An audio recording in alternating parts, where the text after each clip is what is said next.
Bonsoir à tous, merci d'être venus si nombreux. On est donc très heureux de vous accueillir ce soir et je remercie chaleureusement nos invités, Christian Streff bien sûr, mais aussi Cynthia Fleury et Patrick Martin qui nous rejoindront un peu plus tard, Étienne Klein, Olivier Torres et Jean-Dominique Sénard qui contribuent, vous le verrez, au corpus éditorial de cette soirée. Et en préambule, je vous invite à écouter l'intervention de nos partenaires, Apicil et groupe BPCE via ces deux enseignes, Banque Populaire Auvergne-Rhône-Alpes et Caisse d'épargne Auvergne-Rhône-Alpes. Je remercie aussi de leur soutien, lequel vous allez entendre, Daniel Cariotis, Didier Bruno et Thomas Perrin, fait écho à une grande sensibilité au sujet de cette soirée. Et j'associe à ces remerciements le groupe cinéma Pathé Gaumont, avec qui nous aurons le plaisir de vous offrir une place pour assister au film. Tout de suite, place à nos partenaires. Apicil s'engage sur la question de la santé des chefs d'entreprise, justement parce qu'ils sont les chefs d'entreprise. Alors ça peut être des chefs, des pilotes, des leaders, des managers, peu importe, mais souvent on parle beaucoup de la santé de l'ensemble des collaborateurs. Et comme toute personne, chef d'entreprise, en tant que personne, on doit se préoccuper de sa santé. Mais il ne faut pas oublier qu'il a un rôle primordial dans la structuration du travail, dans la structuration de l'entreprise, de l'association, peu importe le collectif dans lequel il officie. Et donc il est très important de se préoccuper des conséquences éventuelles néfastes que pourra avoir sur l'ensemble du travail des autres, sa propre situation personnelle. Selon l'Observatoire Amarok, qui a été créé par le professeur Torres, je crois qu'un dirigeant sur 6 est proche du burn-out. Un dirigeant, ça fait presque 16%. Donc ça, c'est très important pour des raisons essentiellement liées au stress. Mais il n'y a pas que le stress, il y a aussi l'incertitude du carnet de commandes, la surcharge de travail, le manque de sommeil et l'isolement également. Je crois que c'est très important pour nous puisque ces dirigeants, ces chefs d'entreprise, souvent de petites entreprises, sont nos clients. Et comme nous avons vocation à accompagner nos clients, j'allais dire tout au long de leur vie, leur santé nous préoccupe. C'est quelque chose d'important pour nous. Nous ne sommes pas des médecins, bien entendu. Nous ne nous substituons pas à la médecine, mais nous devons être à leur côté pour aussi évoquer ces sujets-là. Ça fait 20 ans que je suis dirigeant. Je pense qu'aujourd'hui, on a géré des chocs extrêmes, une pression continue, un temps qui ne s'arrête jamais. Et compte tenu de ces environnements qui sont extrêmement volatiles, extrêmement variants, c'est la raison pour laquelle je pense qu'il faut se préserver, essayer de préserver ces environnements, faire attention notamment aussi à toutes celles et ceux qui sont autour de vous. Et c'est la raison vraiment pour laquelle, à mes yeux, la santé est un sujet prioritaire quand on est dirigeant d'une entreprise ou dirigeant d'une grande entreprise, comme j'ai le plaisir de l'être aujourd'hui sur Lyon et la région Auvergne-Rhône-Alpes. Et le chef d'entreprise, comme on disait, il est pivot. Il est important dans l'animation de la communauté des salariés ou des collaborateurs. Et donc, il faut vraiment s'en préoccuper au sens où si jamais il devait venir à défaillir ou à être absent pour une durée indéterminée, il faut que le collectif de travail puisse continuer à fonctionner le plus correctement possible. Donc, il faut anticiper ce type de situation, même si ce n'est pas forcément des situations heureuses. C'est aussi un sujet important parce que c'est un sujet un peu tabou, on n'en parle pas beaucoup. On parle beaucoup de la santé, j'allais dire, de nos collaborateurs, de notre santé. Je crois que c'est quelque chose de tout à fait légitime, la qualité de vie au travail. Mais on ne parle pas trop de la santé des chefs d'entreprise. Le chef d'entreprise, il doit être parfait, il doit être toujours en forme. Ça doit être un peu un surhomme. Et je crois que c'est important aussi de briser ce tabou. Derrière un chef d'entreprise, il y a un homme ou une femme. Et c'est important aussi de reconnaître qu'ils ont aussi des difficultés. Moi, je n'ai pas forcément de conseils à leur donner. Je leur disais quand même... Veillez à vous préserver. Un chef d'entreprise n'est pas un surhomme. Pas un surhomme. Donc je pense qu'il faut veiller aussi à s'entretenir physiquement, avoir des activités physiques. Si on aime faire du sport régulièrement. Et puis, à côté de cela, se préserver des plages de respiration, parce que les risques de burn-out ne concernent pas que nos collaborateurs. Et même si en France, c'est un sujet tabou, le burn-out des chefs d'entreprise est un sujet qui est malheureusement très répandu, peu connu, parce qu'il y a une forme de voile qui est mis sur ces sujets-là. Donc je pense qu'il faut effectivement se préserver pour être plus efficace, prendre plus de plaisir et donner aussi plus de plaisir à celles qui nous entourent. Moi, je crois que le premier conseil, c'est qu'il faut verbaliser, il faut dire les choses. Je crois que c'est pas bon de les garder pour soi. Le chef d'entreprise est quelqu'un d'entouré, mais en même temps très seul. Et je crois que nous, banquiers, qui représentons un peu le tiers de confiance, on est soumis au secret professionnel, je crois que nous sommes les personnes désignées pour pouvoir évoquer aussi ces sujets en toute discrétion, encore une fois sous le sceau du secret professionnel, avec nos clients et avec les chefs d'entreprise. Voilà, donc il faut nous parler et nous devons aussi aller à leur rencontre sur ces thèmes-là. Prenez soin de vous, évadez-vous, laissez un peu l'entreprise quelquefois de côté, même si ce n'est pas toujours le plus simple. Il faut prendre un peu du temps pour soi, pour se sentir mieux et puis aussi pour travailler mieux, parce que parfois, en s'aérant la tête, on a des meilleures idées. Voilà, Christian, je rappelle très rapidement ton parcours et les conditions de ta présence ce soir. Major de promotion à l'École des Mines de Paris, une première partie de vie professionnelle chez Saint-Gobain, que tu quittes en 2005 pour une brève expérience comme CEO d'Airbus. Seulement 3 mois, mais que tu mets à profit pour lancer un plan stratégique et survivra à ton départ pour PSA en février 2007. Et c'est un peu plus d'1 an plus tard que tu subis un très lourd AVC. 16 ans après, tu écris un livre événement, J'étais un homme pressé. Je dis événement parce que tu fus le premier à briser le tabou de la maladie chez les patrons. Et voilà que sort en salle une fiction fortement inspirée de ton expérience, réalisée par Hervé Mimran. Alors pour entrer dans le vif du sujet, je vous propose de regarder la bande-annonce du film. Bonjour monsieur Waffler. Tu dis jamais merci, toi? Jamais. Il y a 2 erreurs. On est déjà en retard. Non, vous allez vous reposer. Je me reposerai quand je serai mort. Monsieur? Eh oh, monsieur! Mademoiselle, ça va? Mon père a fait un AVC. Écoutez, c'est pas forcément grave. La samba de la nuit verte. Pour la nuit verte, la samba, quand la... Il débloque complètement. C'est la zone du langage et de la mémoire qui ont été touchées. On va faire quelques tests. Héliotrope, mardi, mercantile. Bon, rassure-toi, rien n'est sorti dans la presse. Oh, je te lèche. Faut que j'aille voir la psychopathe. Quand vous vous souvenez pas d'un mot, essayez par un autre moyen. Un cheval qui court, on dit qu'il. Salope. Presque. Vous vous sentez comment aujourd'hui? Je veux martyr d'ici. Bonjour, monsieur. Vous avez l'air en pleine forme. Au revoir, madame. Vous faites tout pour que je vous aide, vous, et une fois que vous avez ce que vous voulez, plus de nouvelles. Ça fait 3 ans, moi, que je me tape des études pour qu'un jour tu t'intéresses un tout petit peu à moi. On se sert pas des gens comme ça. Ça se fait pas. Sans pouille, je suis touffu. J'ai besoin d'un devis féminin. Non, mais c'est pas possible. Non, mais vous êtes sérieux, là? Je te cherche depuis 1 heure. C'est complètement tu perds. À partir de maintenant, ça, c'est ta mémoire. Là, c'est la maison, et ça, c'est toi. Comme ça, tu peux plus te perdre. Merci. Merci beaucoup. Monsieur? Un T et un CK. Ok, frère. Voilà, alors Christian, d'abord, dis-nous un petit peu ce que ça fait d'être le personnage central d'un film, d'être en haut de l'affiche, comme disait Aznavour. Ça fait quoi aussi d'être sous les traits d'un interprète, Fabrice Lucchini, qui en définitive, pour ceux qui ont vu le film, certains d'entre vous l'ont déjà vu, dresse de toi un personnage très contrasté. La part de vrai, la part de fiction. D'abord, c'est un grand bonheur d'avoir Fabrice Lucchini qui est censé interpréter un rôle avec lequel j'ai certaines choses à voir. Je fais bien la différence lorsque je vais voir le film, c'est pas moi du tout, hein, bien sûr. Il y a beaucoup de choses dans le film que j'ai donné, des scènes de ma vie que j'ai données au réalisateur, qui ensuite a fait son interprétation. Alors, l'interprétation du patron au début est bien française, hein, bien, voilà. Je pense que, disons qu'ils m'ont expliqué tous les deux, Lucchini et lui, que c'était nécessaire pour bien rebondir après. Bon, c'était peut-être nécessaire, c'était peut-être aussi possible de le faire autrement.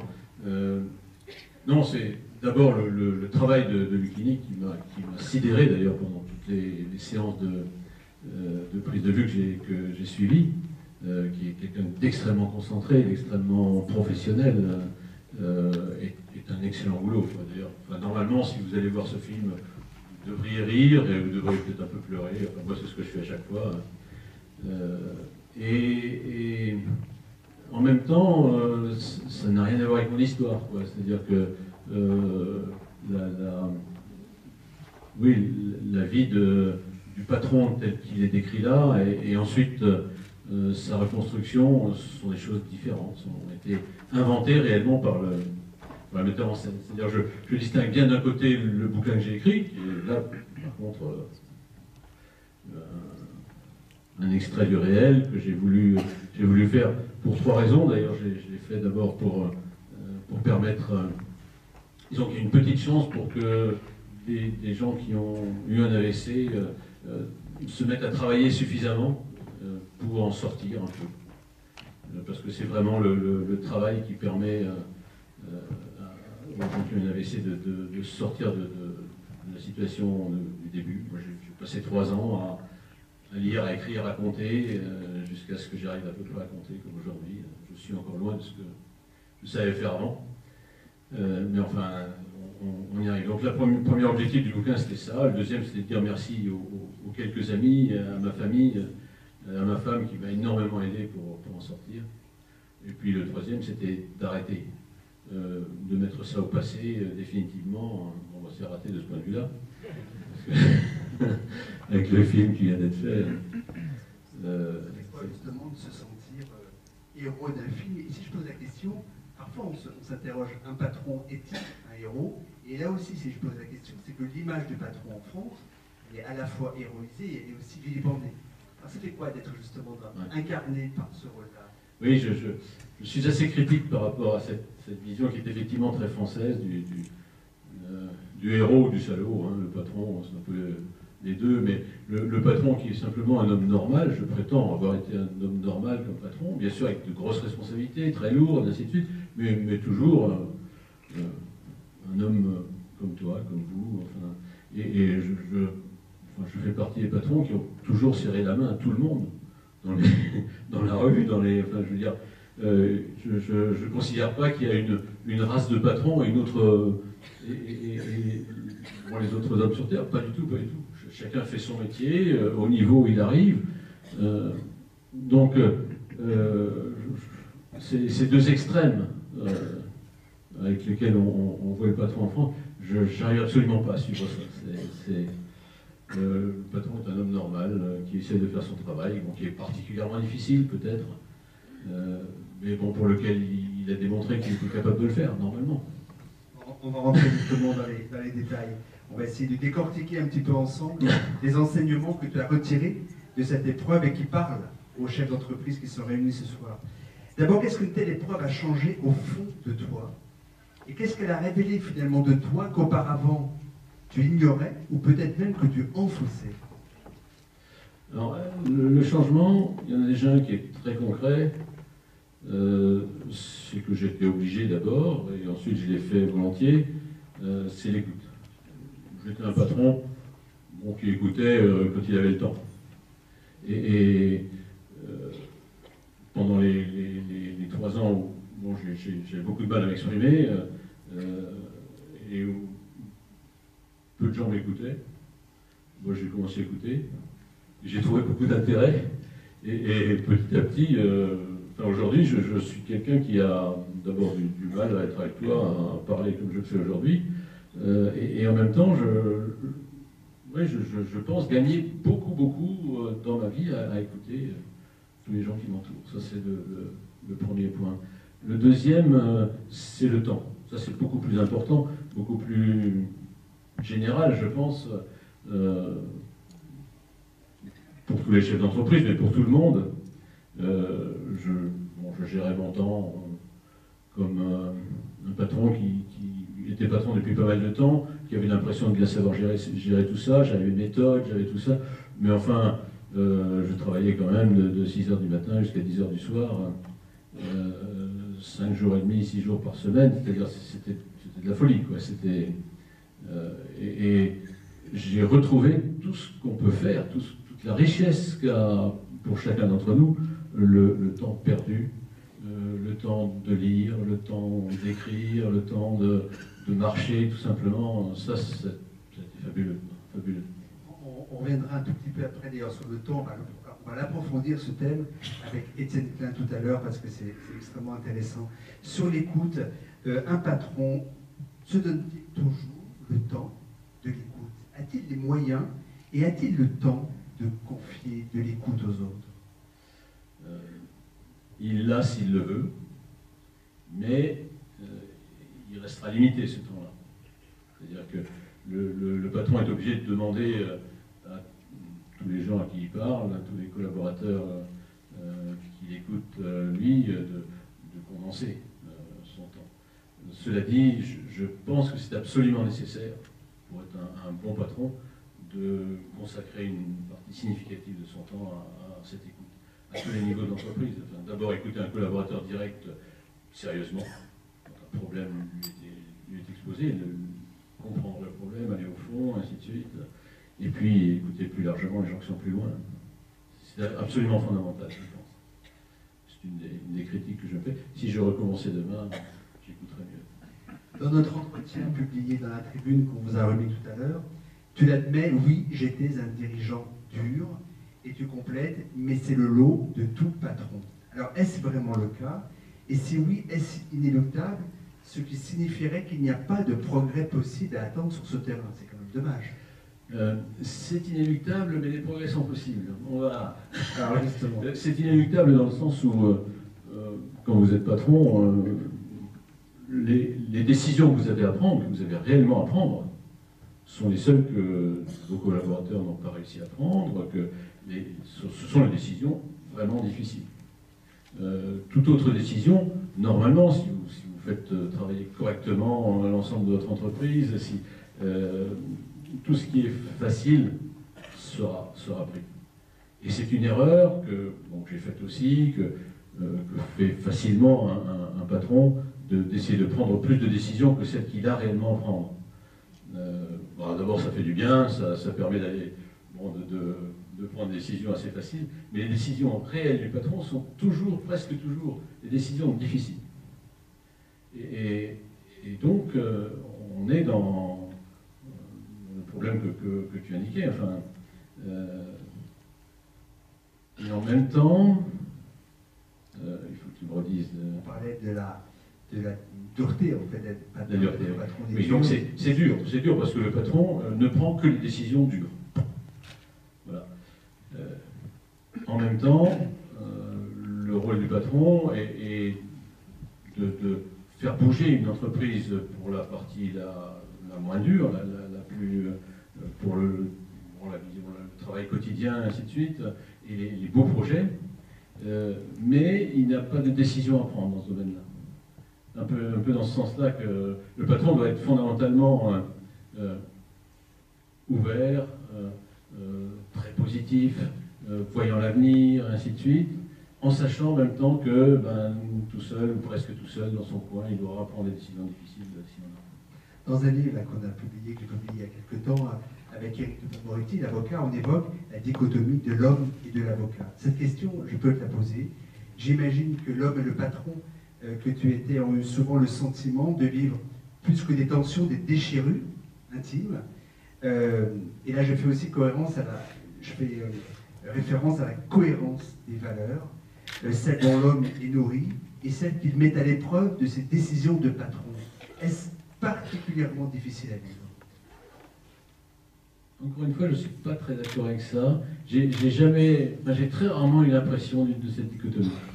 Au contraire, lorsque j'étais patron, comme aujourd'hui, j'avais l'impression d'être un homme, un seul, et d'avancer sur le chemin avec des décisions que j'aurais prises, même si je n'avais pas été patron, même si...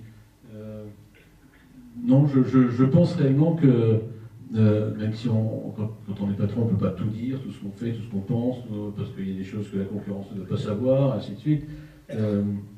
Malgré tout, j'ai l'impression d'avoir été le même homme en tant que patron, même si je suis peut-être apparu plus dur, parce que les décisions difficiles, restructurer PSA, c'est très très lourd.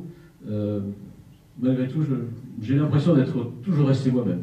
Donc on ne peut pas chercher dans cette possible dissymétrie des valeurs l'origine de l'AVC dont tu as été victime, sachant que le médecin, on a souvent parlé, les médecins, notamment celui qui t'a accompagné, n'est pas capable de dire s'il y a des liens de cause à effet.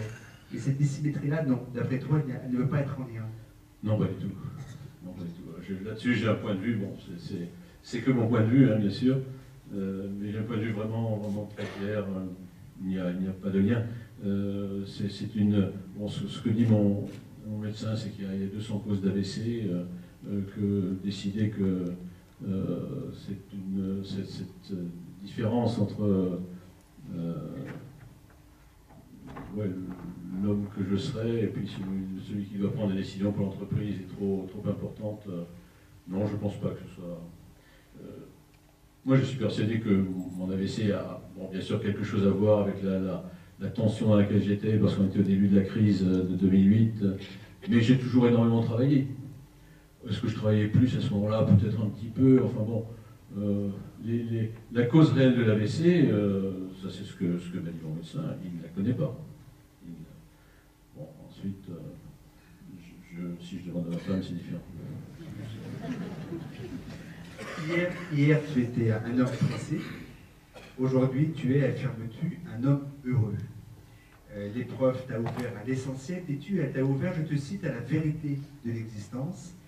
Avec le recul, estimes-tu qu'il est extraordinairement difficile d'être un patron heureux? Non. J'étais un patron heureux. Je crois vraiment que j'étais un patron heureux. J'ai passé toute ma vie professionnelle jusqu'à l'AVC vraiment heureux. Bien sûr, des hauts, des bas, des pépins, ce qui arrive à tout le monde, mais fondamentalement heureux de mon métier, heureux des entreprises dans lesquelles j'étais, heureux de les diriger au bout d'un certain temps.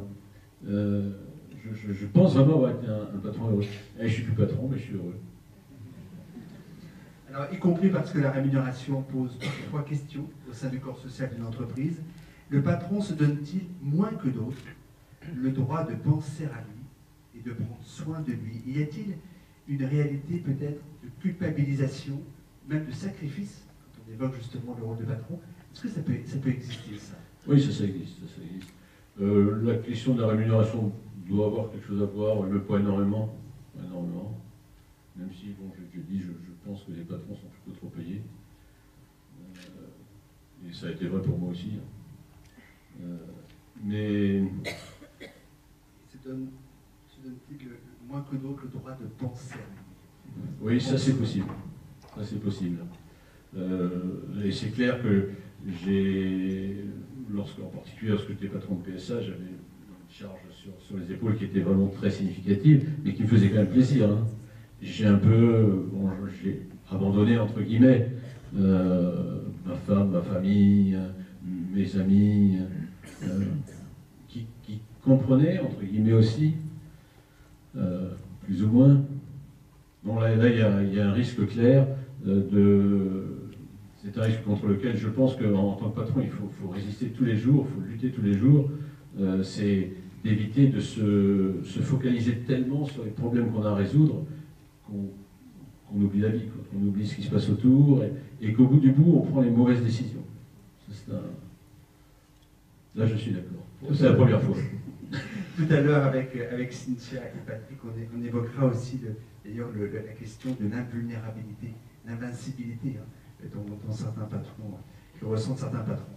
Alors, un homme pressé fait référence à l'un des enseignements les plus essentiels de ton témoignage, tu l'as évoqué il y a quelques instants, c'est le rapport au temps. Et depuis 2008, année de ton AVC, ce rapport que nous tous entretenons avec le temps n'a cessé de se compresser un peu plus, de se dégrader davantage. Le temps de l'économie, le temps de la communication et le temps des technologies ont corrompu les temps de la décision, du management, de la stratégie ou des relations humaines. La complexité des décisions à prendre croît inexorablement et de manière inversement proportionnelle au temps de la réflexion qu'on peut lui consacrer. Tout patron se croit performant parce qu'il gagne du temps, parce qu'il pense triompher de la course contre le temps, parce qu'il imagine dominer le temps. Alors pour illustrer cela, nous avons demandé au philosophe des sciences, Étienne Klein, de nous apporter un éclairage. On peut le regarder.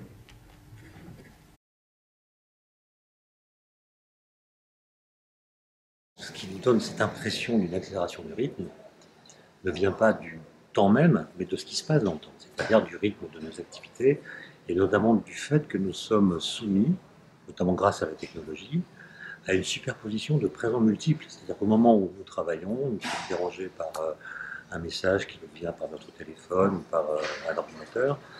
Ça peut être très grisant, puisqu'on a l'impression d'exister, parce qu'on est sollicité, et puis il y a des moments où on n'arrive plus à gérer en même temps des sollicitations qui peuvent être contradictoires. Et je pense que c'est ça qui crée une forme de stress. C'est non pas le fait de manquer d'informations, mais au contraire d'en avoir trop. Et quand on doit décider, c'est toujours en méconnaissance de cause. On n'a jamais tous les éléments pour décider. Donc il y a toujours un risque. Et ce risque peut être estimé grâce à un processus lent de maturation. On parle d'ailleurs de mûrir une décision, ça se mûrit. Mais ça ne se mûrit pas forcément par l'accumulation d'informations supplémentaires. Ça peut être une réflexion intérieure, ça peut être une sorte d'interrogation sur ce qu'on souhaite vraiment, qui aide à la décision indépendamment de toutes les informations ou toutes les données qu'on peut recueillir. Et je pense que, moi je ne suis pas du tout manager, je ne sais pas très bien quelle est la vie des managers.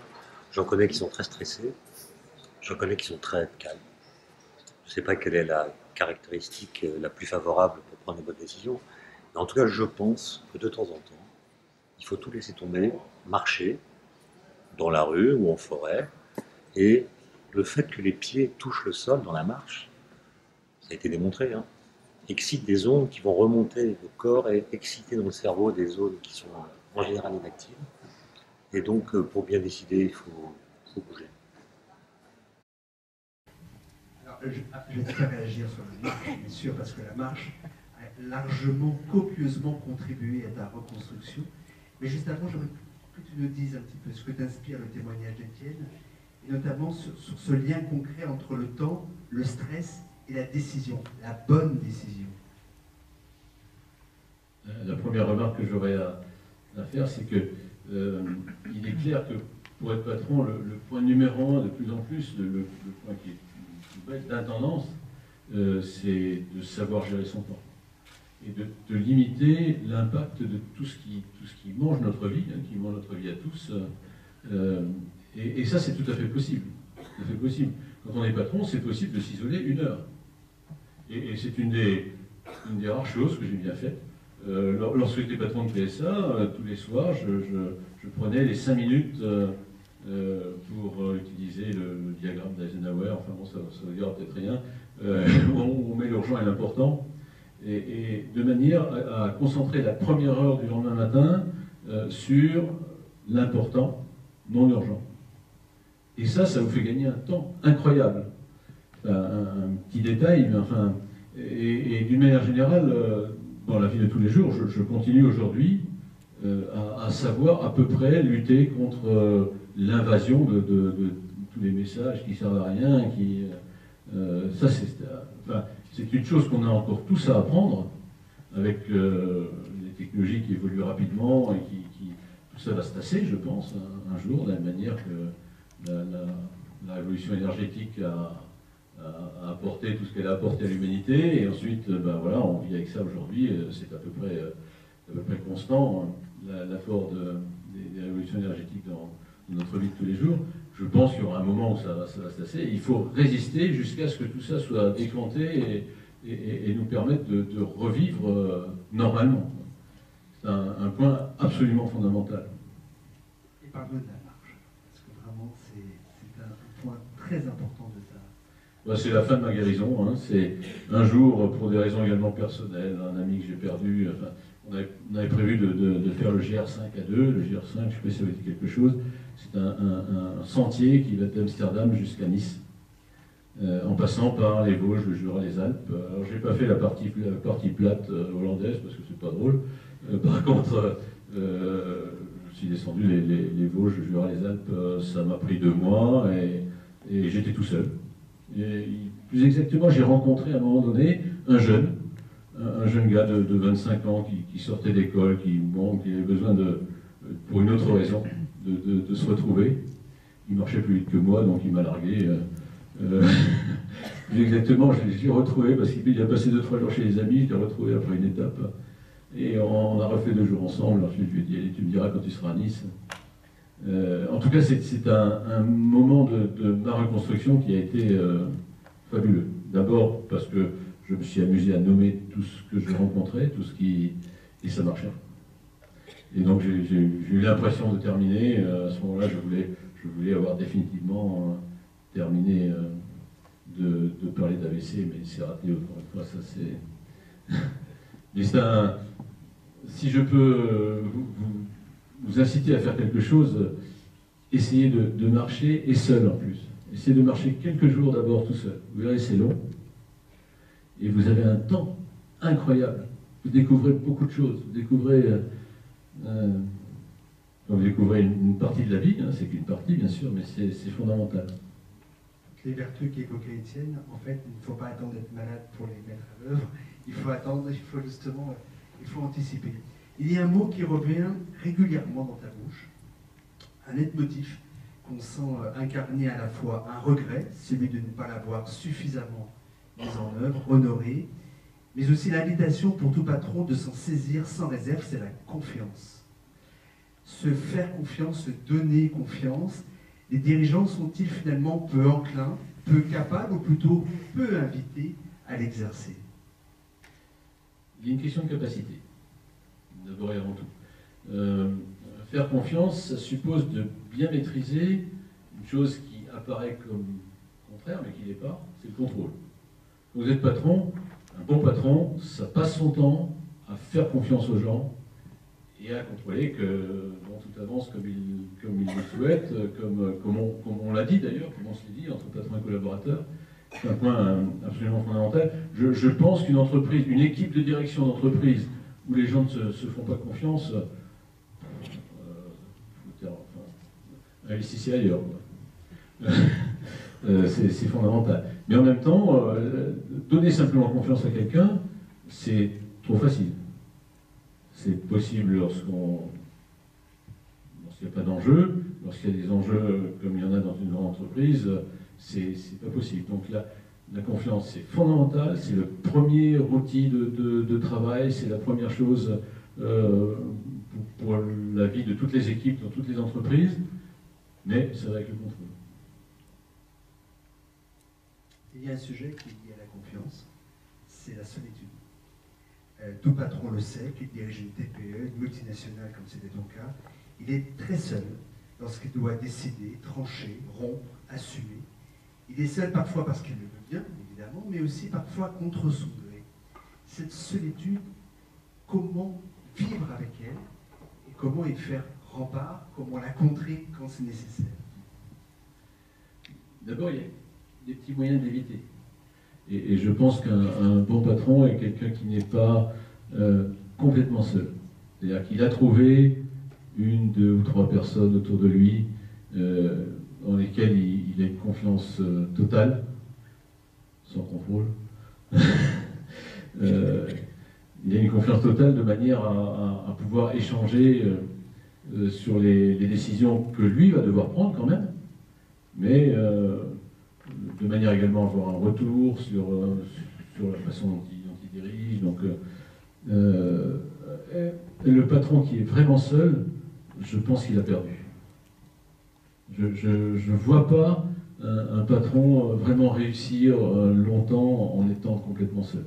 Moi, j'ai eu la chance toujours d'avoir 2, 3 collaborateurs ou bien personnes extérieures avec lesquels discuter des décisions les plus difficiles, les plus dures, les plus compliquées, et auxquelles, réciproquement, je faisais confiance également. Donc je ne crois pas au patron seul. Même si il reste la solitude de la décision. Lorsque vous avez d'abord les gens avec lesquels vous avez ces échanges, ils ne sont pas connus en général, bien on s'en doute, mais c'est tout. Et au moment où vous prenez la décision, vous restez seul, ça c'est clair. Là, il y a un moment de solitude. Mais c'est peu de choses lorsque vous avez réussi à créer un minimum de cercle autour de vous avec lequel vous pouvez aller au bout des choses. Ces enseignements sur toi-même t'ont-ils concrètement aidé à mieux prendre conscience de ce que peuvent vivre les salariés? Et finalement, tires-tu de ton épreuve des leçons en termes de management, de gestion du temps de travail, mais des autres, de relations humaines, d'organisation du travail et donc de santé au travail? Les enseignements, c'est pour les salariés. Ouais, c'est à peu près les sujets qu'on vient d'évoquer. Lorsqu'ils descendent, si si le sujet de la confiance, si tous ces sujets descendent le long de l'entreprise, le long de la hiérarchie, tous de la même manière, vous avez une entreprise qui tourne bien. Quoi, et quant à la santé, là c'est un sujet parce que je pense, je ne sais pas si on va en parler, je pense que le patron n'a pas le droit d'être malade. C'est assez brutal, mais je crois réellement que c'est comme ça. Enfin, sérieusement malade. Quoi. De la même manière qu'un président de la République n'a pas le droit d'être malade. Petite allusion à Mitterrand ou à Chirac. Enfin, je pense qu'à un moment, on doit se dire, j'ai pas le droit. Bien sûr, ça n'est pas vrai du tout pour les collaborateurs. Et là, il faut rentrer dans une forme d'aide tout en les poussant à revenir rapidement. Alors, on a passé la revue quelques... Je suis un peu dépassé là-bas ta question. On a passé en revue quelques facteurs qui conditionnent la difficulté d'être patron et sa santé. Il y en a un autre qu'on peut résumer de manière un peu grossière au capitalisme contemporain, aux règles de la compétition internationale et des marchés financiers. Tu étais un industriel, rémunéré en théorie pour piloter le management, la vision, la stratégie, la culture d'innovation d'un groupe de 200 000 salariés, au lieu de quoi tu consacrais à tous ces interlocuteurs financiers, analystes, représentants des actionnaires, fonds d'investissement, au moins 2 mois par an. Et tu devais donc composer avec une tyrannie du court-termisme qui est asymétrique avec la réalité industrielle. C'est un sacré problème, auquel d'ailleurs aujourd'hui, peut-être plus qu'hier, tes confrères chefs d'entreprise sont confrontés dans le milieu industriel. C'est un sacré problème aussi parce qu'il détourne de la véritable mission d'un industriel. Il constitue une pression qui peut être irrespirable. Et une question, dis-nous, si c'est aussi une manière, malheureusement, de déshumaniser l'exercice de dirigeant. Comment as-tu composé et quels enseignements voudrais-tu partager avec nous sur cette désymétrie? Le premier enseignement, c'est ce que j'ai toujours fait d'ailleurs, je crois, c'est d'y faire le moins attention possible. De passer le moins de temps possible avec l'analyse financière, de continuer à regarder à long terme, même si... mais c'est de moins en moins vrai. Même aux États-Unis, tous les 3 mois, on montre ses résultats. Honnêtement, j'ai jamais eu l'impression de suivre des critères qu'on m'imposait de l'extérieur. J'ai toujours... j'ai eu la chance d'être le patron d'une boîte qui était familiale, avec une famille Peugeot qui n'était intéressée que par le long terme. Donc une chance phénoménale pour un industriel. Ou bien chez Airbus, j'ai fait un plan à 5 ou 6 ans qui a duré 10 ans. Donc on voit que quand même le long terme est très important. Et la dynamique du court terme, honnêtement, si j'ai un conseil à donner, prenez-la comme un exercice qui sert à... un peu tous les matins, en sautant une certaine de fois, voilà, vous avez les muscles un peu mieux en meilleur état, mais c'est pas le sujet, quoi. C'est pas le sujet. Quand on dirige une boîte, je pense que personne, même les nouvelles boîtes, les boîtes internet, ne peuvent dire sérieusement, je gère ma boîte pour le résultat du prochain trimestre. C'est pas sérieux, tout simplement. C'est simplement pas sérieux. C'est quand même aussi une réalité. Oui, c'est une réalité. Je sais pas. Je ne sais pas si ça pèse si lourd. Enfin, en tout cas, ayant été presque patron de Saint-Gobain, où là, c'était, nous avons des investisseurs classiques, et ce n'était pas une boîte familiale, à aucun moment, j'ai senti cette pression s'exercer sur moi. Peut-être qu'il y a des groupes où c'est plus net, mais non, ça, c'est assez médiatique.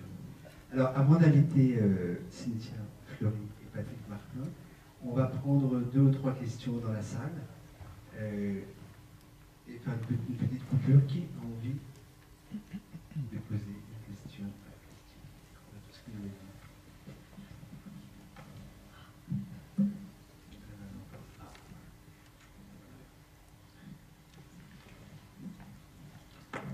Bonjour, Christian Barqui. J'ai une question à vous poser. J'ai été surpris par le fait que vous disiez que les patrons sont les seuls à prendre des décisions dures et ne prennent que des décisions dures.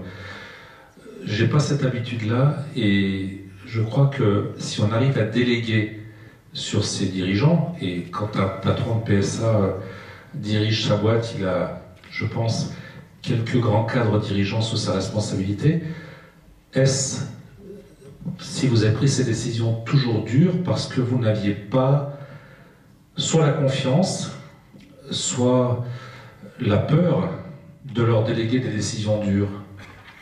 Non, j'ai pas dit que les collaborateurs ne faisaient pas de décisions dures. Chacun prend une décision dure à son niveau. Mais ça reste vrai que pour un grand patron, les décisions les plus simples, les plus courantes, font partie de la vie de l'entreprise. Elles sont prises à tous les niveaux, elles sont prises facilement en dessous, alors que les décisions les plus difficiles deviennent personnelles. Enfin, la fermeture d'Aulnay, par exemple, c'était une décision du patron de PSA. Ça ne pouvait pas être le patron d'Aulnay qui décide de fermer sa boutique. Ou bien, donc il y a un fait qui est que les décisions les plus difficiles remontent le plus haut, en moyenne. Hein.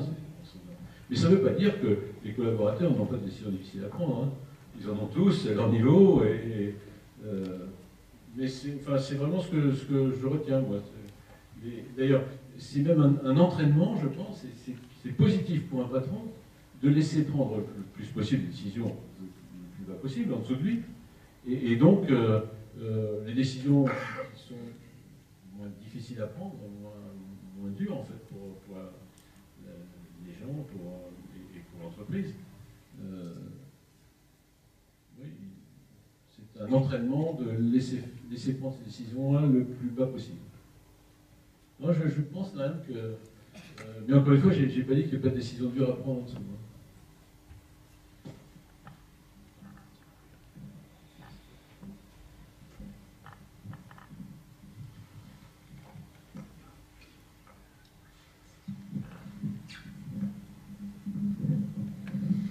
Bonjour monsieur, Olivier Fronteau. Vous avez eu cet accident en 2008, nous sommes en 2018, il y a 10 ans d'écart. Vous avez certainement gardé des contacts avec des patrons. Quelle est la différence entre 2008 et 2018? Quelle différence avez-vous remarqué? D'abord, le poids énorme disons des contraintes juridiques, légales, le poids énorme de la presse, enfin je pense que j'ai l'impression, en discutant avec les anciens amis, les amis actuels, que le temps qu'on peut passer dans l'entreprise à réellement s'occuper de l'entreprise se réduit tous les jours. Et lutter contre ça, ça doit être une bataille extrêmement difficile. C'est vraiment l'impression que j'ai. Je me souviens, j'ai d'ailleurs regardé récemment des documents que j'avais fait de présentation de ce que c'est que le boulot du patron de PSA lorsque j'étais encore patron de PSA pour les écoles. C'était le début. On commençait à se préoccuper de ça. Et je me disais, ce que je leur disais, non, préoccupez-vous de votre entreprise, y compris des questions écologiques et des questions dont tout le monde parle, mais préoccupez-vous-en comme entrepreneur. Et pas comme, comme le bœuf qui tire la charrue et qu'on fouette pour qu'il avance un peu plus vite, quoi. Enfin, ne cédez pas à toutes ces injonctions qui arrivent de l'extérieur. Ça, c'est une première impression que j'ai aujourd'hui. La deuxième, c'est la complexité du monde qui avance à une vitesse folle. Alors, c'est peut-être parce que je deviens vieux que je dis ça.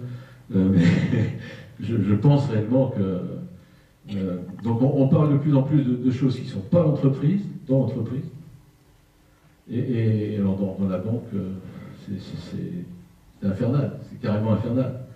Et le monde devient de plus en plus compliqué. Donc ça donne une difficulté pour le patron d'entreprise qui devient vraiment très forte.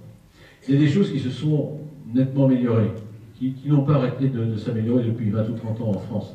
C'est un phénomène très français. Le syndicalisme français a commencé, grâce à la CFDT, hein, qui a commencé il y a longtemps à prendre ce virage, à ne pas préparer la France marxiste de demain, quoi. Enfin, voilà, qui s'occupe des salariés dont ils ont la charge d'une certaine manière et qui s'occupe de dessiner avec le patron, le patronat, l'entreprise de demain. Là, il y a beaucoup de travail encore à faire en France. Voilà les sujets que j'évoquerai. Aujourd'hui, tu accompagnes, je rebondis sur la question de monsieur, aujourd'hui tu accompagnes des jeunes entrepreneurs, tu investis dans des jeunes entreprises. Auprès de ces jeunes entrepreneurs, ta parole est-elle audible? Comment t'écoutent-ils? Est-ce qu'ils comprennent ce que tu leur dis? Ce type justement d'enseignement, est-ce qu'ils le comprennent? Oui, je pense que cette expérience est fabuleuse pour moi. Il y a 3 boîtes dont je m'occupe. Je ne suis pas un financier qui aide les entreprises. Quand j'investis, j'investis réellement et je m'investis également avec les jeunes qui font ça. C'est un échange qui est fabuleux. Moi, j'apprends énormément parce que la façon dont ils sont capables d'aller chercher des données, de faire la synthèse d'un problème, c'est fabuleux. C'est vraiment très étonnant pour quelqu'un comme moi qui suis né quand même avant que l'ordinateur existe, qui est grandi sans PC, et ça leur donne une vitesse de mouvement qui est étonnante. De leur côté, je pense qu'ils acquièrent énormément avec les 2-3 petites choses que je peux leur dire. Toute la difficulté, c'est plutôt d'un côté comme de l'autre, mais là c'est surtout du mien, c'est de ne pas les inonder avec tout ce que je sais, toutes les erreurs que je peux leur éviter. Je leur laisse faire volontiers une petite erreur à droite à gauche en me disant bon, bah, c'est pas dramatique, et il faut qu'ils apprennent, quoi. Enfin, mais c'est moi j'ai perdu 20 ans grâce à eux. J'invite Cynthia et Patrick à nous rejoindre et on reprendra une série de questions à l'issue de notre échange. Bien sûr, Christian, tu interviens quand tu veux, tu rebondis quand tu veux sur le propos de Patrick et de Cynthia. Cynthia Fleury, tu es psychanalyste, philosophe. Dans quelques jours, tu vas produire la leçon inaugurale de la chaire Humanité et Santé du Conservatoire national des arts et métiers. Tu enseignes également à Mines Paris-Tech et tu diriges la chaire Philosophie à l'hôpital Sainte-Anne. Patrick, tu es depuis cet été président délégué du MEDEF et toujours bien sûr aux commandes du groupe Martin Bélizeau Expansion, une ETI de 2500 collaborateurs, l'un des leaders français de la distribution industrielle, qui est appelé à produire cette année, je crois, 700 millions d'euros de chiffre d'affaires. C'est à ces 2 titres que tu interviens ce soir. Et en premier lieu, j'aimerais vous demander, à l'un et à l'autre, surtout à l'un, parce que je sais que l'autre n'a pas encore vu, j'aimerais demander à Patrick ce que le visionnage de ce film t'a inspiré.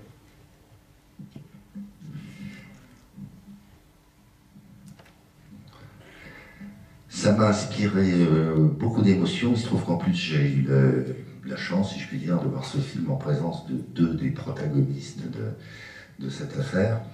En clair, des actionnaires ou membres du conseil d'administration de PSA de l'époque. Et puis je ne veux pas déflorer le sujet, il y a un petit clin d'œil de Christian dans le film. Donc beaucoup d'émotions. Alors on sait que c'est un peu décalé par rapport à la réalité de l'histoire. C'est joué avec, je trouve, beaucoup de finesse par Fabrice Lucchini, qui ne fait pas du Lucchini, enfin c'est pas exubérant, il y a beaucoup de sensibilité. Et puis bien sûr en tant que chef d'entreprise, ça m'a interpellé, comme on dit. Ce qu'on va regarder justement. Alors maintenant on va projeter 2 témoignages. Celui de l'universitaire Olivier Torres, qui a fondé l'Observatoire à Maroc, qui étudie la santé des patrons, et celui du président de Michelin, Jean-Dominique Sénard.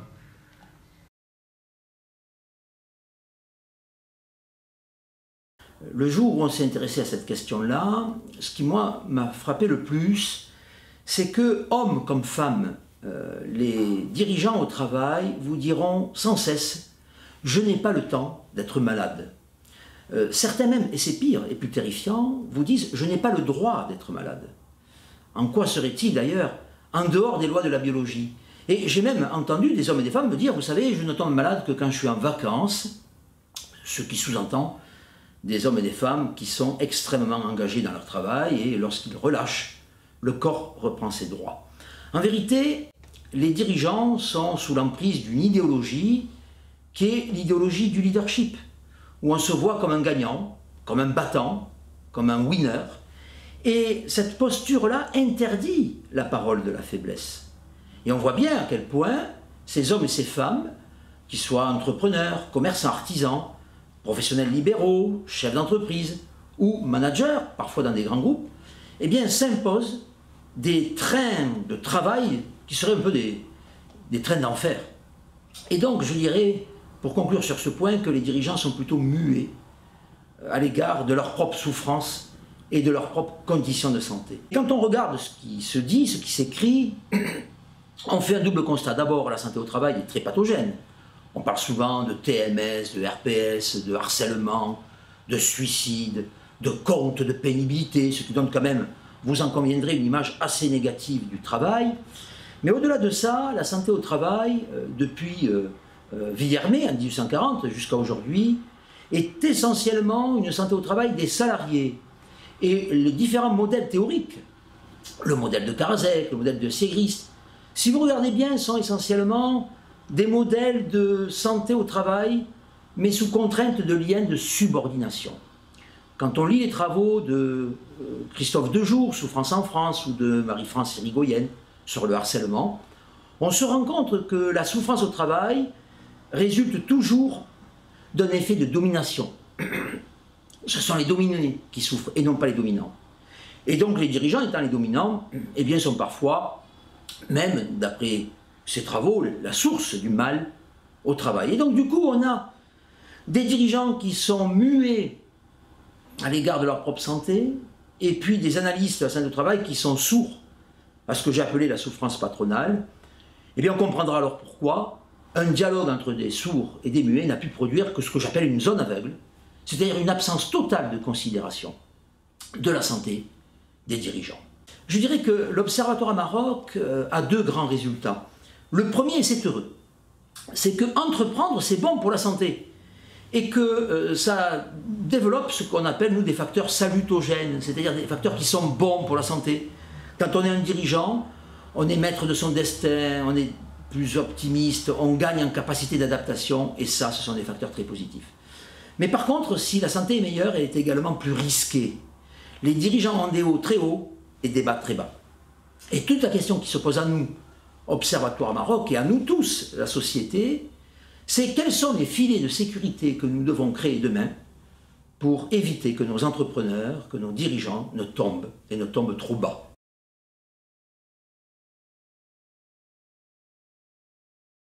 Alors, oui, ça a été longtemps un sujet tabou, parce que éventuellement évoquer ces problèmes de santé publiquement pouvait avoir une influence assez directe sur l'entreprise et donc sa résonance. Quand une entreprise cotée en plus, on peut avoir des conséquences assez graves sur la valeur du patrimoine de l'entreprise. Je trouve que ça fait beaucoup de progrès en interne. On est beaucoup plus indulgent pour un patron qui dit mon Dieu, voilà, j'ai un souci, il faut peut-être que je m'arrête un petit peu. C'est rare, mais c'est fort. Par rapport à l'extérieur, ça reste encore assez fortement fermé comme sujet. Je le constate.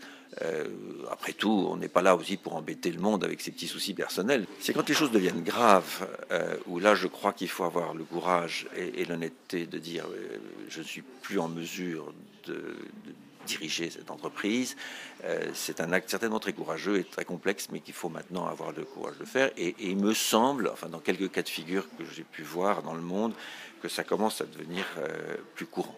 On a du mal à imaginer qu'un dirigeant ou une dirigeante soit à un moment donné dans la difficulté et dans l'incapacité d'exercer ses fonctions. C'est quelque chose qui c'est comme ça, personne ne l'imagine. Et d'ailleurs, ça a été assez accentué, à mon avis, par l'attitude du monde anglo-saxon.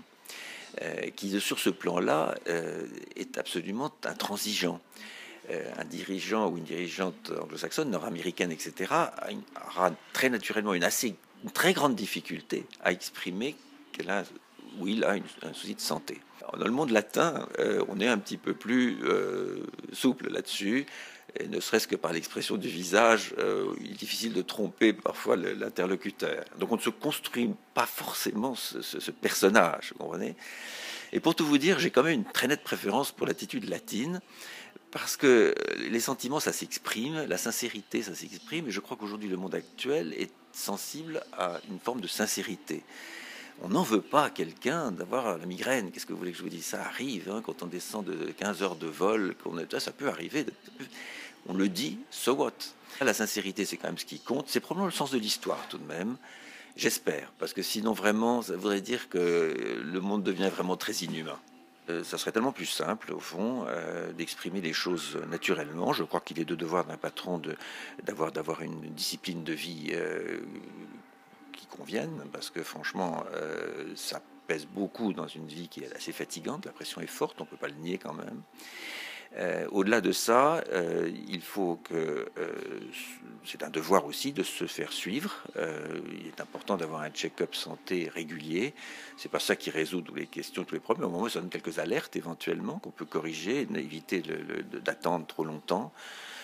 Ça, c'est un devoir. Je dirais qu'à la limite, on n'a pas d'excuse parce qu'on peut le faire. Et franchement, aujourd'hui, les services médicaux, en France notamment, ils sont parfaitement compétents pour vous aider, vous suivre, et le font avec énormément de professionnalisme. Donc voilà, je dirais que c'est ça. Il faut absolument avoir une hygiène de vie qui va bien, mais le devoir est d'être suivi par les services médicaux qui vont bien, pour faire un état des lieux régulier, et puis, mon Dieu, s'il y a un souci majeur, l'exprimer.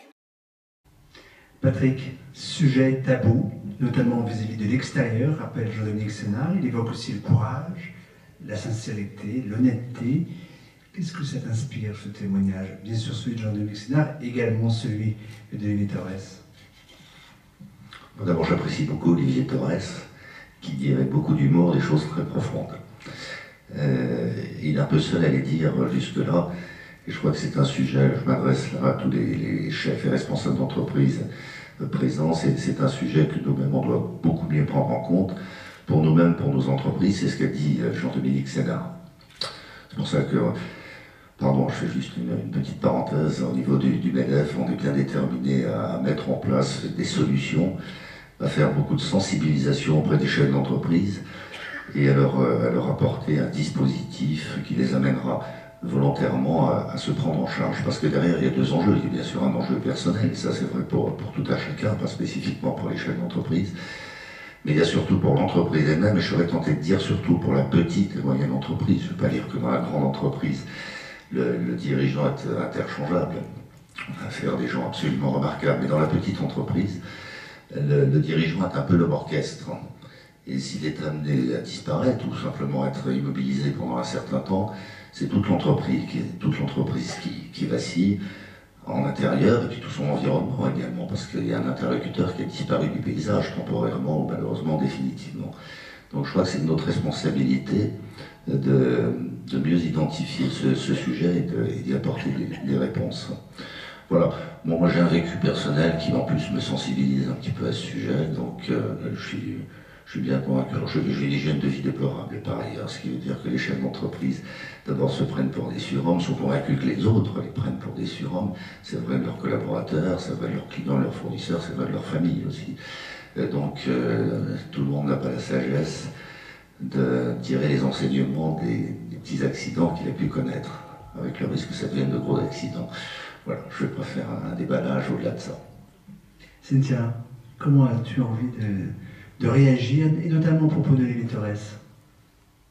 Alors c'est certain, si vous voulez, qu'il y a un déni de la vulnérabilité, et ce qui est d'ailleurs assez sot, dans la mesure où, de fait, tout système est vulnérable. Donc c'est d'abord un défaut d'intelligence, de compréhension pour moi, avant même d'être une question morale, de déconsidérer, parce que bien évidemment derrière il y a la question de la déconsidération, de la faiblesse, de ce qu'on imagine être la faiblesse, etc. Donc il y a une question de valeur. Mais avant même, c'est d'abord une question épistémologique, c'est de rien comprendre à la vérité d'un milieu. Un milieu est vulnérable. Donc quand on est un dirigeant, on doit d'abord être capable d'appréhender avec intelligence la spécificité d'un système. Et bien évidemment, dans ce système, il y a des vulnérabilités, et en plus ces vulnérabilités, très souvent, c'est, encore une fois, il faut comprendre qu'il n'y a pas d'un côté les vulnérables, de l'autre côté les autonomes. Hein, la vulnérabilité, elle est intrinsèque à chacun, et je dirais que l'autonomie, c'est une traversée possible de la vulnérabilité, c'est-à-dire que vous traversez la vulnérabilité, elle vient d'ailleurs densifier très souvent votre autonomie, qui va vous permettre de la remanier, d'être plus inventif, etc. Et en même temps, vous n'avez pas un rapport irréversible avec cette vulnérabilité, puisque c'est ça le danger, en fait, c'est que tout d'un coup, il y a une assignation à résidence dans la vulnérabilité. Donc, de fait, la nier est stupide. Donc, alors après, une fois qu'on a dit ça, c'est vrai qu'on a des idéologies, on a plusieurs choses. On a un diktat de la performance qui est effectivement une idéologie forte de celui qui est fort, le dominant, ceci, etc. Bon, très bien. Vous avez aussi un préjugé tayloriste, et je ne parle pas pour les patrons, je parle pour les salariés, c'est-à-dire qui consiste à penser que plus on rend malade les gens, mieux ils vont travailler. Au sens où plus on va les mettre sous pression, plus ils vont libérer de la productivité. On sait qu'aujourd'hui, on a là aussi 20 ans, 25 ans d'état de l'art de ce néo-management, et qu'on a vu que si dans un temps assez court ça peut marcher, et ça peut marcher notamment s'il y a des questions de turnover fort, puisque vous cassez les gens, donc il faut pouvoir les remplacer. Mais ça ne marche pas sur le long terme, et ça ne marche pas non plus avec des postes hautement qualifiés, parce que bien évidemment, la qualification, ça demande du temps. C'est pas si simple de casser quelqu'un qui est très qualifié. Bon. Et donc vous le cassez, et bien évidemment, ce sera plus compliqué après de trouver pour le remplacer quelqu'un. Donc il y a un phénomène aujourd'hui de régulation qui fait que, tiens, on sort un peu de ce préjugé tayloriste, on se rend compte que la pression arbitraire pour rien, ce n'est peut-être pas nécessaire, et puis par ailleurs, il y a la loi aussi qui avance et qui considère aujourd'hui que c'est une obligation, de toute façon, hein, non pas simplement de se soucier de la santé, mais de créer les conditions de la santé dans l'entreprise. Donc c'est pas, je dis pas. Donc on évolue là-dessus, et moi ce que je voudrais poser comme question à Christian, c'est que voilà, on est tout à fait certain que quand vous avez un leader ou un travailleur qui est malade, son premier devoir, je dirais, c'est de se soigner. Bon, c'est comme ça. Bon. La question, et c'est vrai que vous rendre malade, enfin, être malade fait que les priorités, très logiquement, ne sont pas les mêmes. Donc, vous mettez une priorité qui est celle de l'autoconservation devant l'autoconservation de l'entreprise, par exemple. Et donc, on peut tout à fait considérer que dans ce temps-là, vous n'êtes pas nécessairement le plus apte à prendre un leadership, etc. La question, c'est de savoir si, quand vous avez traversé ça, est-ce qu'éventuellement vous êtes un meilleur patron? Ou est-ce qu'au contraire, ça n'a pas d'incidence? Ou est-ce qu'au contraire, ça vous a grandi et ça vous a fait comprendre tout d'un coup des spécificités qui font que, tiens, demain, voilà, la stratégie, vous la penseriez éventuellement différemment ou pas, ou vous seriez plus à même de faire face à un certain type de difficulté ou pas? Christian, et après, je pense que Patrick aura envie de rebondir sur les propos de Cynthia. Moi aussi, j'ai envie de rebondir. Je vais commencer par vous raconter un peu mon histoire chez PSA, pour montrer que la limite est assez difficile à trouver. Je pense d'abord que pour une maladie commune, vous avez la grippe, tout le monde le sache, c'est pas de problème. Vous avez un pépin un petit peu plus grave qui ne vous empêche pas d'être le patron d'une entreprise, il faut le dire, c'est évident. Et j'espère qu'on va arriver à une situation où plus personne ne cachera ce genre de choses. Enfin, ensuite, il y a le cas difficile. Moi-même, j'ai essayé, avec l'accord des actionnaires, de sortir de la situation dans laquelle j'étais. D'un côté, ça a été probablement un peu négatif pour l'entreprise, parce que j'ai mal géré la boutique pendant 3-4 mois. Bon, chacun a fait son boulot correctement, ce qui fait que bon, ça s'est bien passé. Mais je remercierai encore aujourd'hui la famille Peugeot de m'avoir laissé tenter le coup, d'y avoir cru, peut-être même un peu plus que moi à un moment, et ensuite de s'être rendu compte que ce n'était pas possible. Donc il y a quand même des maladies qui rendent la chose impossible, de continuer à être patron. Donc c'est plutôt une question de limite entre la chose dont il faut parler, parce que ça arrive à tout le monde, parce que voilà, et qu'il n'y a pas de conséquences négatives pour l'entreprise, et la chose qui, je reprends mon exemple de Mitterrand et de Chirac, qui auraient dû les faire arrêter eux-mêmes, qui auraient dû leur faire prendre la décision d'arrêter. Moi-même, c'est facile de critiquer, je n'ai pas été capable d'apprendre. Hein. Justement. C'est le conseil d'administration qui a pris cette décision. Justement, à quoi attribues-tu le fait de ne pas avoir eu, ce qu'évoque Jean-Dominique Sénard, la sincérité, le courage ou l'honnêteté, je ne sais pas quel terme il faut employer, de dire non? Oui, le courage et l'honnêteté, un peu des deux. J'en sais rien, c'est parce que pour moi c'était la fin d'une vie quand même. C'est-à-dire que j'ai passé, avant ça, j'ai passé 35 ans dans l'industrie, et du jour au lendemain, alors que je voyais, je sais pas, 50, 100 personnes tous les jours, que tout le monde me regardait, et je me suis retrouvé tout seul. Ouais, décision assez difficile quand même, hein, je suis assez honnête là. Bon, je ne vais pas parler de ça, mais tu m'en fais parler, je ne sais plus. Voilà. Patrick, comment réagis-tu à ce que disait Cynthia ou à ce que vient de dire justement Christian? Alors, je ne réagis pas de la même manière, je propose de l'une et de l'autre. Donc je ne suis pas sûr d'avoir tout compris, mais enfin, s'il faut qu'un patron soit systématiquement intelligent et ne soit jamais stupide, je ne suis pas sûr qu'il y aura beaucoup de patrons. Ce que je veux dire par là, c'est que il y a forcément un petit grain de folie, il y a forcément une part de subjectivité dans les ressorts qui nous poussent à vouloir et puis à devenir patron, vouloir et puis devenir patron. Je me permets de faire le parallèle, même si c'est un peu usé, avec les sportifs. Qu'est-ce qui pousse un sportif, un montagnard, à aller faire de l'escalade dans des conditions extrêmes? Ça n'est peut-être pas intelligent, ça n'est de toute façon pas raisonnable, et c'est probablement stupide.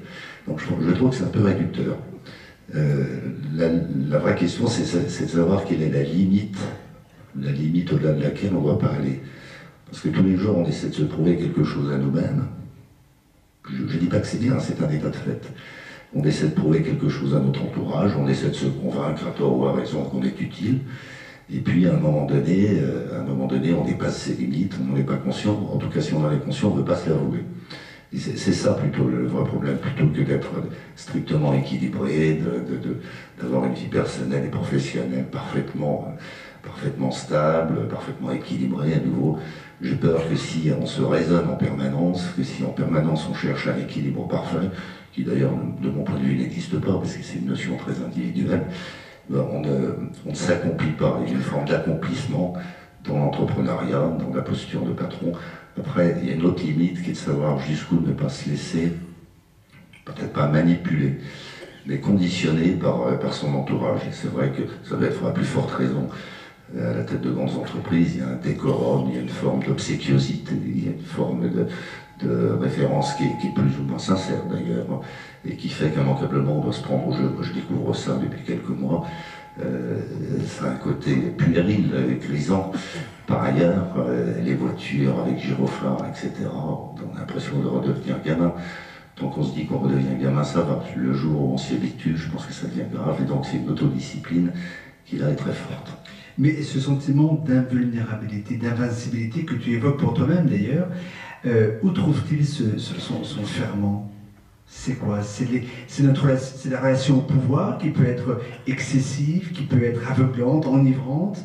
C'est quoi? Comment un patron peut-il, je reprends le propos de Elie Thorès, hein, peut-il ne pas se donner le droit d'être malade?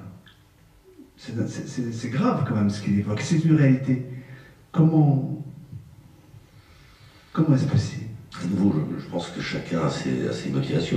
Il y a certainement des gens qui sont motivés par l'argent, il y a des gens qui sont motivés par la puissance, il y a des gens qui sont motivés par la crainte qu'ils croient inspirer. Enfin, il y a toutes sortes de motivations plus ou moins saines d'ailleurs. Mais je pense que dans l'immense majorité des cas, et je l'ai dit tout à l'heure, peut-être que ça tient à l'éducation, l'environnement familial, ou à des modèles qu'on s'est fait soi-même quand on était gamin. Je pense qu'on a envie de faire quelque chose. On a envie de faire quelque chose, alors on le fait pour les uns dans l'entrepreneuriat, pour d'autres dans l'art, pour du fait dans la presse, etc.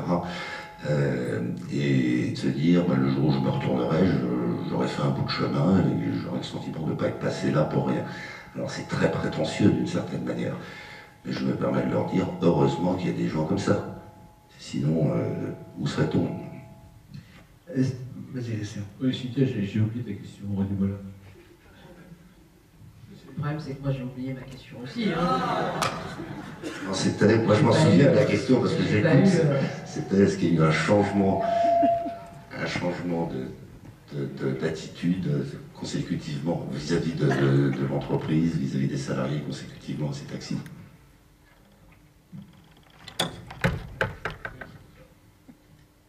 Je ne sais pas si c'est ça la question. Oui, j'ai effectivement beaucoup changé par rapport à... D'abord, nécessairement, on prend du recul. Et ce recul, honnêtement, je l'avais, mais pas complètement. Hein. Lorsque vous passez votre temps à courir d'un avion, entre l'Élysée et puis la Chine, et puis ça donne des réflexes plus que des sentiments, des réflexes qui sont assez particuliers, qui sont des conditions de survie, hein, je pense, pour un grand patron. Et aujourd'hui, si je devais repartir, je verrais d'abord tout ça en rigolant, ce qui n'était pas le cas quand même, hein, avec une distance quand même supérieure, tout en continuant à être capable de diriger. Voilà une chose que j'ai apprise. Même si, honnêtement, je ne pense pas avoir été sujet au mal des médias ou quoi que ce soit. Je suis toujours assez distant de tout ça, assez attentif à garder la distance. Malgré tout, on est pris dans un mode de vie qui détermine beaucoup de comportements. Cynthia, quand on parle d'invulnérabilité ou d'invincibilité, ça convoque le terme de vulnérabilité par définition, et aussi celui de fragilité. Aujourd'hui, on le sait, notre société n'est pas celle qui accueille le mieux la fragilité. Est-ce que finalement, ce que vivent les patrons, tout ce qu'on a évoqué avec Olivier, Jean-Dominique Senard et maintenant, n'est pas la conséquence de ce rejet par la société du principe même de fragilité? Alors, oui, il y a une sorte de rejet, encore une fois, parce qu'on est dans un monde qui met en spectacle une certaine idée, encore une fois, de la performance, de la production. Le leadership, évoque Olivier Torres, l'idéologie du leadership. Il y a des mystifications, hein, parce que ce sont des figures qu'on invente. On essaye de donner comme ça la figuration de soi-même la plus avantageuse possible, et il s'avère qu'aujourd'hui, une des figurations comme ça la plus avantageuse, c'est celle qui précisément est capable de... c'est celle du surhomme, c'est de la surnorme. Donc, très clairement, et c'est pas spécifiquement le cas des patrons, c'est le cas de tout le monde, à son petit niveau ou à son grand niveau. Et d'ailleurs, on le voit, moi, du côté clinicien, c'est assez drôle de voir que sur la question de ai-je le droit ou pas de tomber malade, la question, souvent vous avez des gens qui sont tout à fait conscients qu'ils ne sont absolument pas invulnérables. La question n'est pas là, ils ne sont pas à ce point-là, comment dire, dessaisis d'une distance par rapport à eux-mêmes. Mais en revanche, ils ne se donnent pas le droit d'être malades pour plusieurs raisons. Parce que soit ça va afficher une question de non-fiabilité, donc ça va les mettre en danger. Donc c'est un problème tout simplement de défense, de stratégie de défense. Et c'est très intéressant de voir, par exemple, moi j'ai des patients qui m'expliquent, qui ont besoin d'être arrêtés, qui veulent être arrêtés, et qui ne veulent pas être arrêtés, entre guillemets, par moi ou par un psychiatre. Et donc c'est tout un jeu de l'arrêt de travail, parce que de toute façon ça se saura par qui j'ai été arrêté, par quel type de médecin, et donc il y a des maladies qui ne sont pas viables. Je ne peux pas avoir ces maladies-là, sous-entendu un burn-out, un épuisement professionnel, sous-entendu une dépression, alors que je peux me casser une jambe. C'est-à-dire, je peux tout à fait avoir quelque chose qui m'arrête. Et moi, je ne dois pas être posé comme celui qui n'est pas fiable.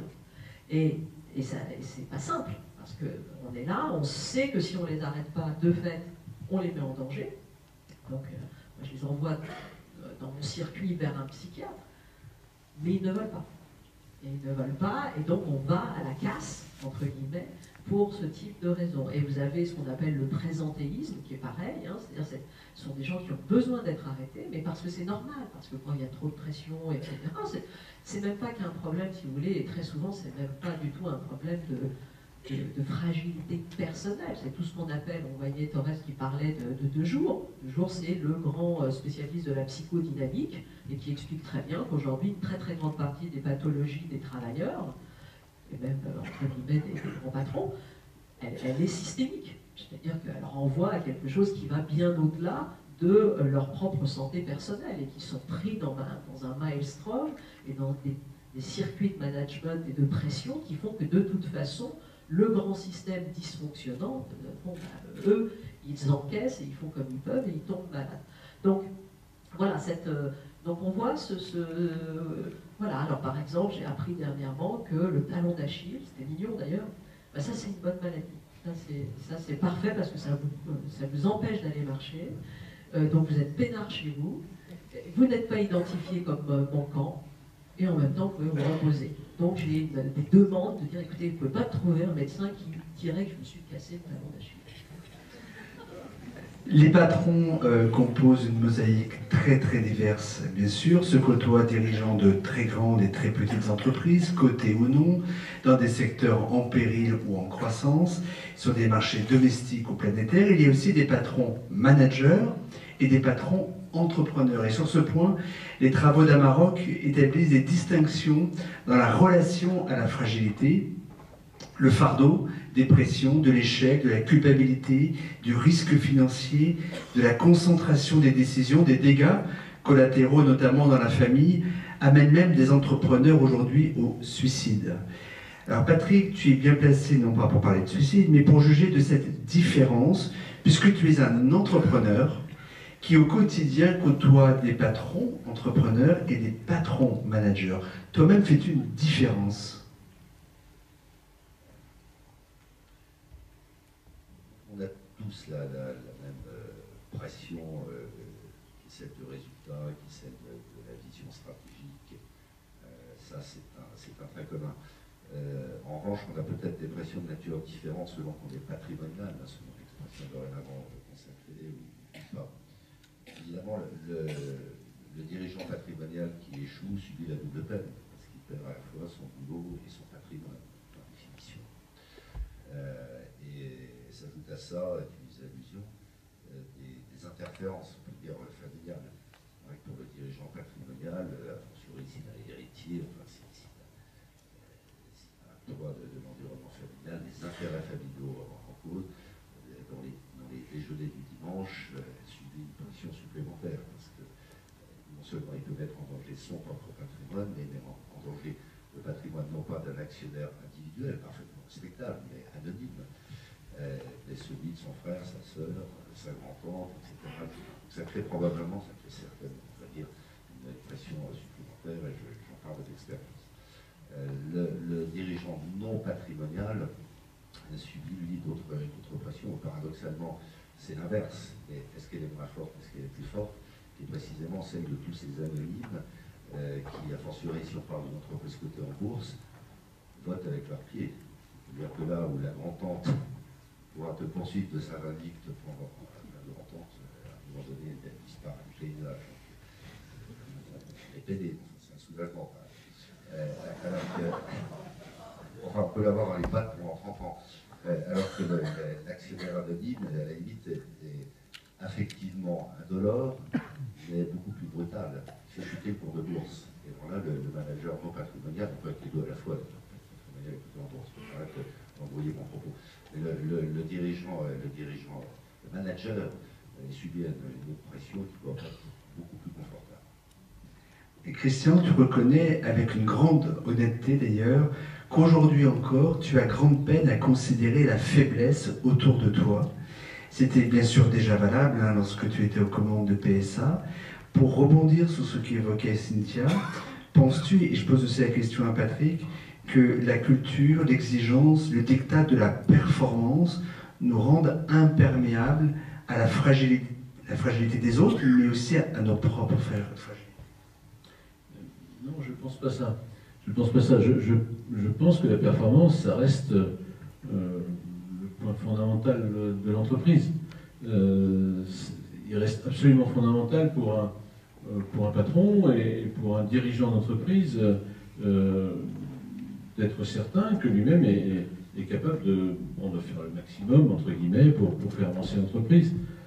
Et j'ai beaucoup de mal à me reconnaître dans la faiblesse. Bien sûr que chacun en a des faiblesses, mais le rôle de tout manager, c'est de travailler à réduire ses faiblesses, à améliorer ses points forts, et je pense qu'il le fait tous les jours. Et lorsqu'on dit de quelqu'un qu'il est faible, ça signifie que l'essentiel de ses compétences sont faibles. Dans ce cas-là, il n'a pas la place dans une équipe de direction, quoi. Donc la question, c'est pas est-ce que j'ai une faiblesse quelque part? Bien sûr, on en a tous, t'en as, mais est-ce que les faiblesses sont compatibles avec le rôle que j'ai dans l'entreprise?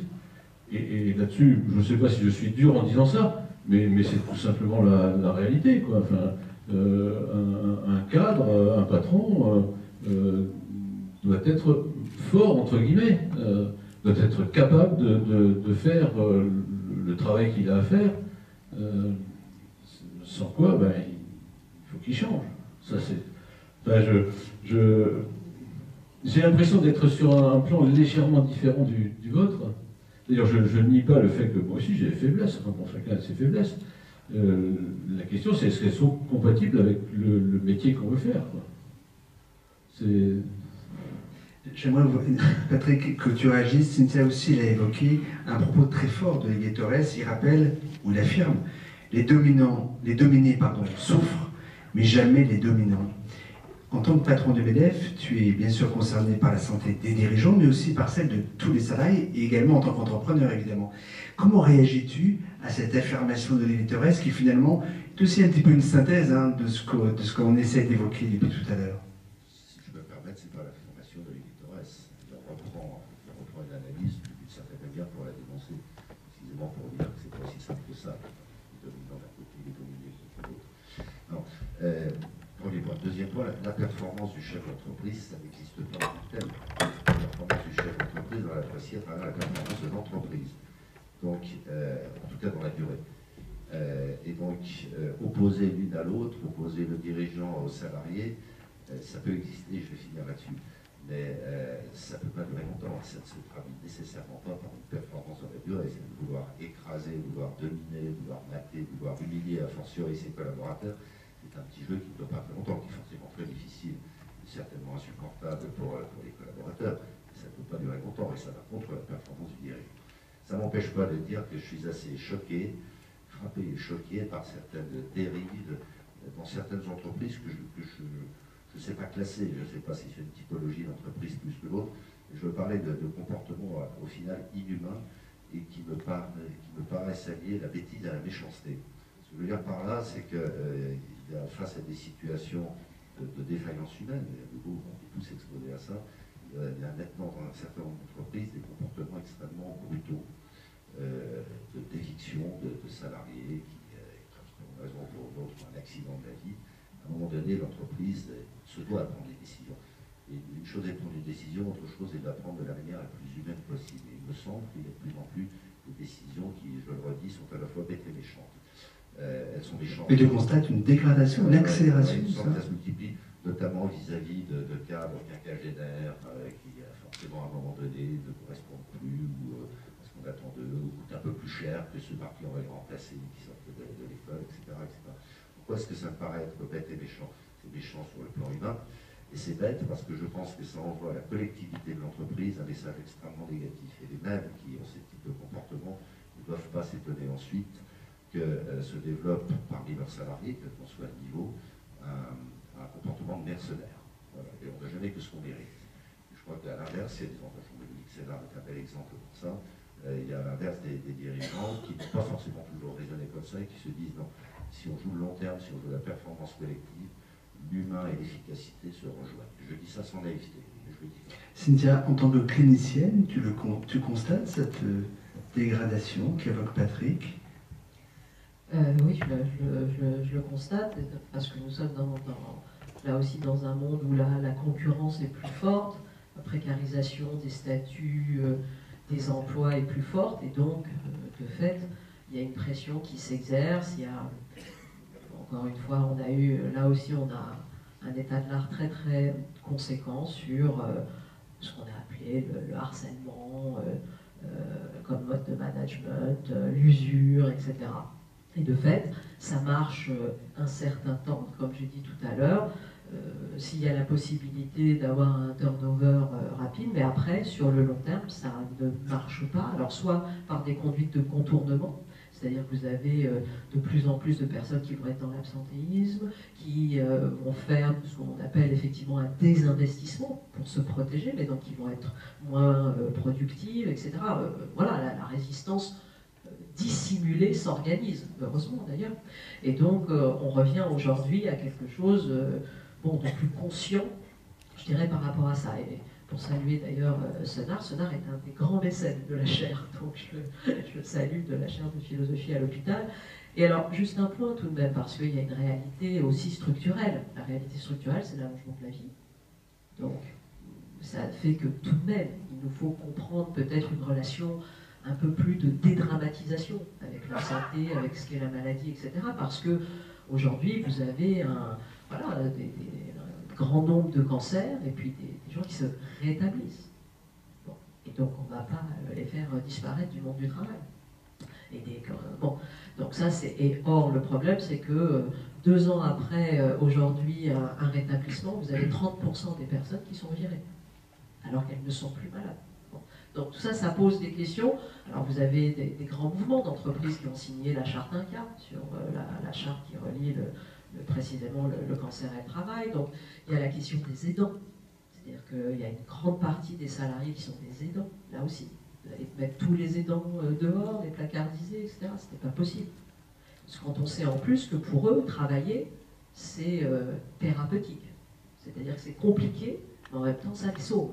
Ça les sauve parce que c'est dur à la maison.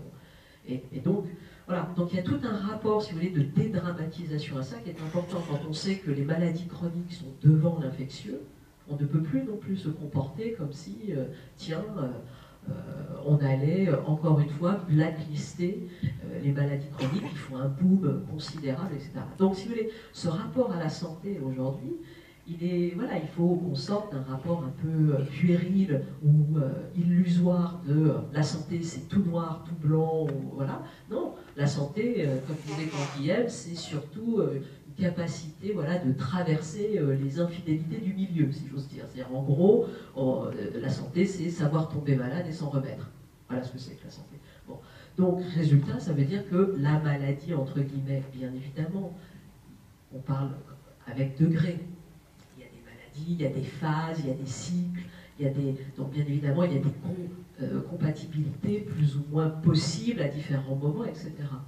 Mais en aucun cas on doit rentrer dans des approches absolutistes, entre guillemets, de la désignation d'une maladie comme le vulnérable. Je suis sidéré par la description par vos 2 descriptions. D'abord, l'entreprise, ça reste Je suis sorti depuis un moment, et à part les quelques-unes où j'ai encore un coup d'œil aujourd'hui, je vais en parler tout de suite, je ne vois pas le monde que vous décrivez, hein. Ni celui que tu as décrit, tu as bien dit qu'il était marginal quand même, ni celui que vous décrivez maintenant. Pour moi, l'entreprise, je prends le Crédit Agricole comme exemple, c'est l'entreprise dont je suis au conseil et où j'ai un petit peu l'occasion de me balader. Je ne vois pas un monde malade comme vous le décrivez là. Enfin, et moi-même, j'ai passé 30 ans dans le groupe Saint-Gobain. Voilà, c'était la vie de tous les jours. C'était, bien sûr, il y avait des gens qui allaient mieux que d'autres, ainsi de suite. Il y en a qui se sont fait virer. Enfin bon, je réagis un peu à cette description du monde de l'entreprise comme étant... bon, c'est Kafka, quoi. Je réagis parce que ce soit même PSA, même dans les moments difficiles, et puis dans les entreprises où j'ai vécu, j'ai pas vécu ce que vous décrivez là. La question n'était pas celle-ci, la question était est-ce que ça se dégrade? Est-ce que vous avez le sentiment, dans vos pratiques, qu'il y a eu dégradation? Alors moi, j'ai de fait un biais, parce que je suis clinicienne, mais il n'empêche que je suis aussi prof. Donc je les ai avant quand ils ne sont pas malades et après quand ils sont malades. Bon, donc je peux, entre guillemets, vérifier ce qui rentre sur le marché du travail et ce qui en sort. Donc de fait, il y a eu ces dernières années, bien sûr, un phénomène de dégradation. Comme toujours, c'est pas, on fait un grand trait. C'est-à-dire qu'après, ça dépend les milieux, ça dépend les endroits, mais tout de même, force est de reconnaître que dans différents secteurs, alors là, c'est pas nécessairement d'ailleurs les entreprises, mais les secteurs publics se sont fait aussi attraper par la rationalisation économique de façon très forte. Donc, que ce soit l'hôpital, que ce soit l'université qui est mon milieu, que ce soit les administrations et aussi les entreprises, les multinationales, etc. C'est un fait, il est assez... C'est un phénomène depuis 20 ans à peu près, donc assez récent, mais qui renvoie, et qui est quand même assez bien documenté en termes de mesures. Ça ne veut pas dire que c'est l'alpha et l'oméga, heureusement, de toutes les entreprises. Mais ça a fait aussi que, sur comment est arrivée la question des risques psychosociaux, elle n'est pas arrivée de nulle part, si vous voulez. Elle est arrivée parce que précisément, on a fait face à des mesures qui relevaient de cela. Sans verser dans la caricature, bien sûr, mais est-ce que l'on peut imaginer que le rapport à sa propre santé et à la santé des autres peut différer que l'on soit patronne ou patron? Cynthia, c'est à toi que je m'adresse en priorité. J'avais fait comme si j'étais pas là, je sais pas si vous avez remarqué. Mais bon. Sans être caricatural, bien sûr. Je veux dire que le problème se pose moins parce qu'il y a moins de patronnes. Donc c'était la blague.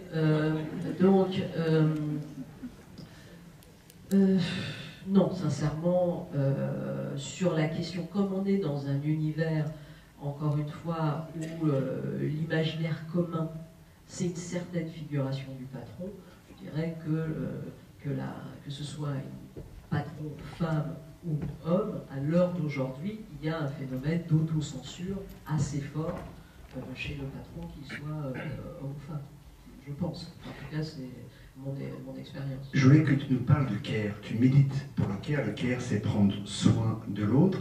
Le care convoque des termes forts comme la réciprocité, la solidarité, l'empathie, l'altruisme. Est-ce que ce sont des termes qui ont une résonance concrète dans l'entreprise lorsqu'on est patron, et comment leur donner justement une réalité? Je pense que Patrick pourra aussi, bien sûr, répondre à cette question. Oui, je suis toujours étonné. On a une vision très sentimentaliste du care. Le care, c'est d'abord une chose très simple, c'est rendre capacitaire quelqu'un. C'est simplement ça. C'est d'abord ça. C'est-à-dire, en gros, aider, accompagner l'émergence d'un pouvoir d'agir chez quelqu'un. C'est ce que tout à l'heure Christian a appelé la confiance. Alors, il a dit, voilà, il y a un certain type de confiance, et puis derrière, il faut une évaluation. Il faut un contrôle pour vérifier, et on ne peut pas se permettre d'être que d'un côté. Le care, ça non. Le care, ça a toujours été des deux côtés. C'est-à-dire que c'est absolument pas une confiance au sens d'une permissivité. Non, parce que quand on cherche à rendre capacitaire quelqu'un, on s'interroge précisément sur la maîtrise et sur l'émergence de compétences. Donc, c'est pour ça qu'on a une vision du care qui est, je dirais, assez simpliste, et qui renvoie encore une fois à ce côté, les gentils d'un côté, les méchants de l'autre, pas du tout.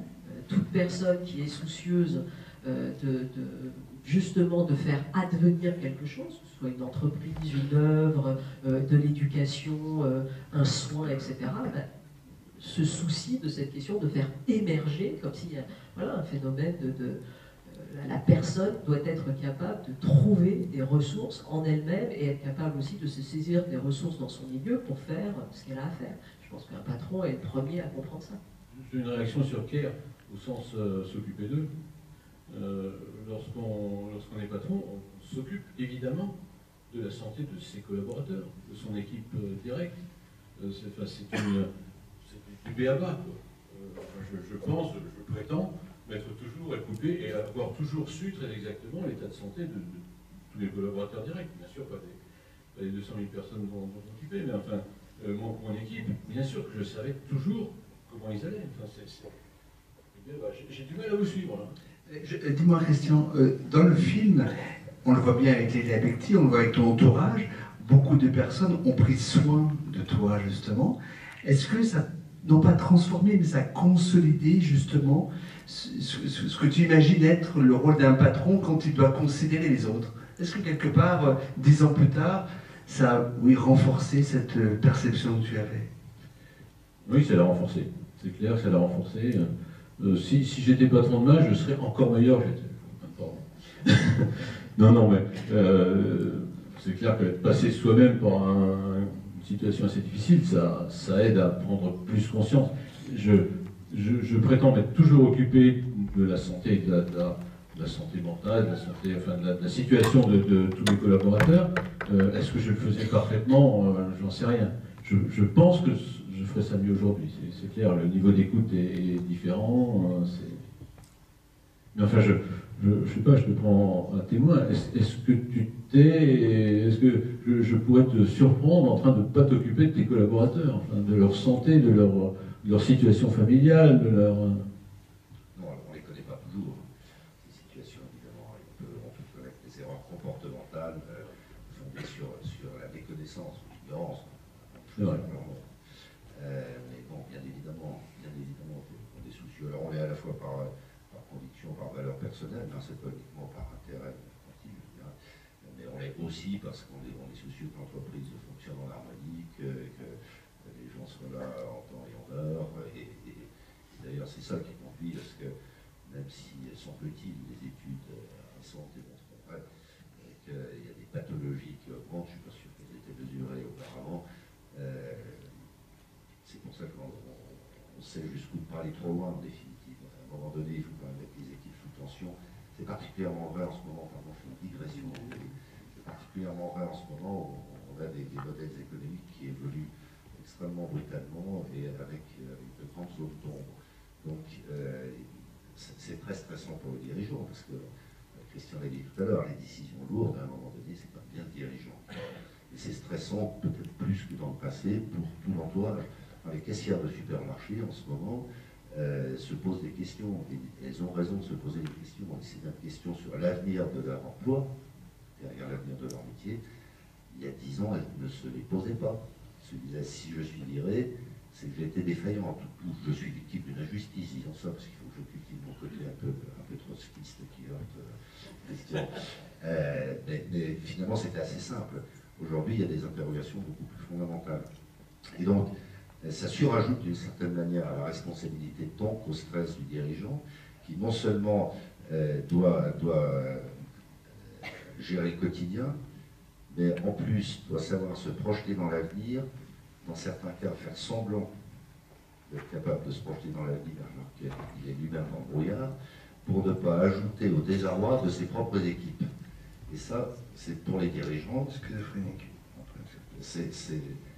C'est une nouveauté, c'est pas fini à mon avis. On va pas nous dire dans 5 ans, il y a la nouvelle économie qui se sera décidée, c'est pas vrai. Et il y a des situations existentielles définitives pour la plupart des entreprises, quel que soit le secteur d'activité, quel que soit le taille. Et donc ça, pour le dirigeant, c'est à la fois très stimulant et très stressant. Alors, j'ai une dernière question avant qu'on passe justement le micro à la salle, qui était adressée, Patrick, plus précisément. Je voudrais que tu réagisses à ce que me confiait Christian lorsque je lui demandais si le monde des patrons s'était montré solidaire de son épreuve, et cela au-delà des seuls mots. Je lui demandais s'il avait pu compter sur cet entourage, que l'on sait déterminant dans tout processus résilient, ça Cynthia pourra nous confirmer, ou si au contraire cet entourage qui, par négligence, qui par égoïsme, qui par fantasme peut-être de la contagion, s'était détourné de lui. Il m'a énuméré quelques soutiens, bien sûr, mais je retiens aussi, et je le cite, que chez plus de la moitié des autres patrons a dominé au mieux le silence, au pire la fuite. Est-ce que le monde des patrons serait-il moins que d'autres celui de la solidarité? Non, cette réponse-là, elle vaut exactement pour toute la population. C'est-à-dire que ce que j'ai répondu pour le patron, ça vaut pour ma famille, il y a eu les 3 cas, pour mes amis, il y a eu les 3 cas, ça c'est vraiment, c'est linéaire. Le patron n'est pas différent de l'ami normal dans ces conditions-là. Je vais être un peu plus nuancé, sans avoir, je m'en réjouis, pardon, précisément, sans avoir la même expérience. Je me permets de faire le parallèle avec les politiques. En définitive, les patrons, à un niveau ou à un autre, sur un périmètre ou sur un autre, incarnent une forme de pouvoir, de puissance, d'argent, dans certains cas, qui peuvent susciter des amitiés intéressées. Et dès lors qu'ils perdent ce statut, c'est flagrant chez les politiques. Dès lors que l'élu est battu, curieusement, il y a beaucoup moins d'amis. Donc je pense que, et c'est pas du tout un jugement de valeur, hein, je pense qu'on est peut-être dans des catégories un petit peu différentes, c'est pas un jugement de valeur, j'insiste, dans des catégories un petit peu différentes de celles du commun des mortels, qui au moins sait parmi ça à défaut d'avoir les attributs du pouvoir, l'illusion du pouvoir, l'illusion de puissance. Dernière question sur la solitude. Parce qu'on l'a évoqué tout à l'heure avec Christian, la solitude du patron, alors c'est un lieu commun, hein, c'est impensif, mais c'est quand même une réalité. Elle est liée aussi, la problématique de la solitude du patron est liée à la considération de l'échec en France. Et s'il y a des associations comme 60 000 rebonds qui sont à ce point-là utiles, c'est que malheureusement, elles sont là pour répondre à un problème de fond. La solitude est aussi un stigmate très fort de notre société aujourd'hui. Est-ce que ce mot solitude, on peut l'interpréter de la même manière pour la société et pour les patrons?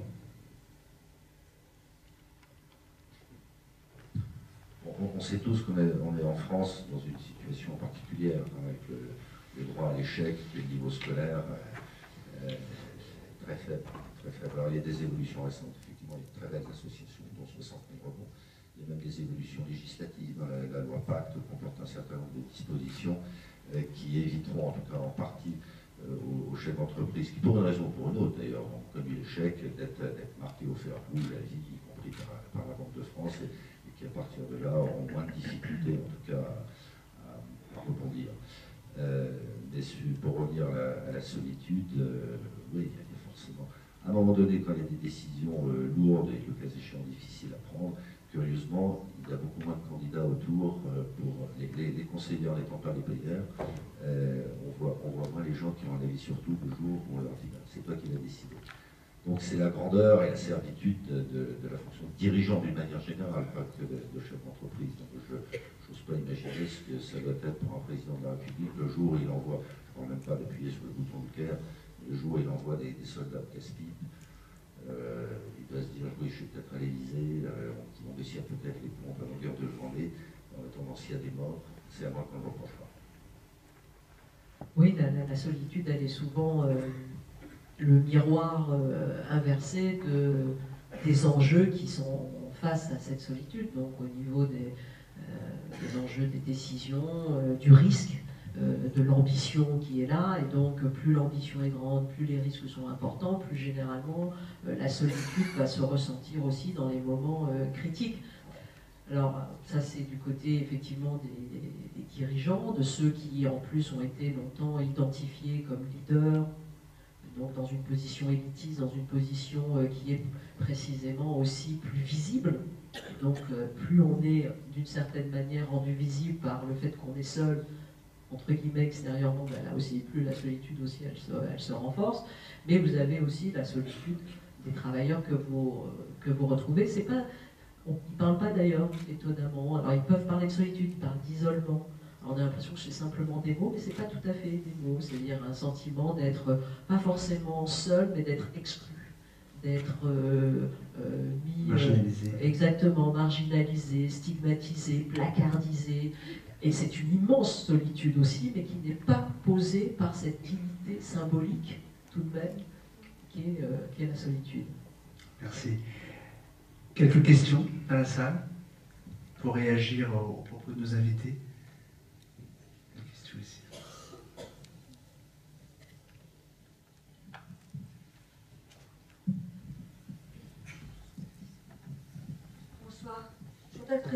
psychologue du travail. Je voulais intervenir parce que ce que j'ai entendu me plaît beaucoup. Depuis plus de 10 ans, j'interviens dans le monde du travail en tant que psychologue. Et j'ai été longtemps une sorcière dans l'entreprise quand j'arrivais en tant que psychologue, parce que je faisais peur. Et quand j'entends ce que vous dites, soyons optimistes, parce qu'on met enfin l'humain au centre de l'entreprise. C'est pas simple, il y a encore du boulot. Les chefs d'entreprise ont tellement à faire, en plus de tout ce qu'ils ont à gérer. Et c'est vrai qu'ils sont seuls. C'est vrai que c'est compliqué d'être chef d'entreprise.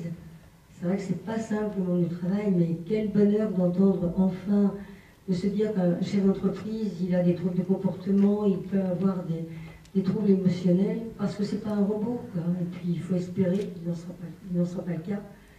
On a beaucoup lutté là-dessus, et il faut qu'on aide effectivement le monde de l'entreprise, et puis il ne faut pas perdre les chefs d'entreprise.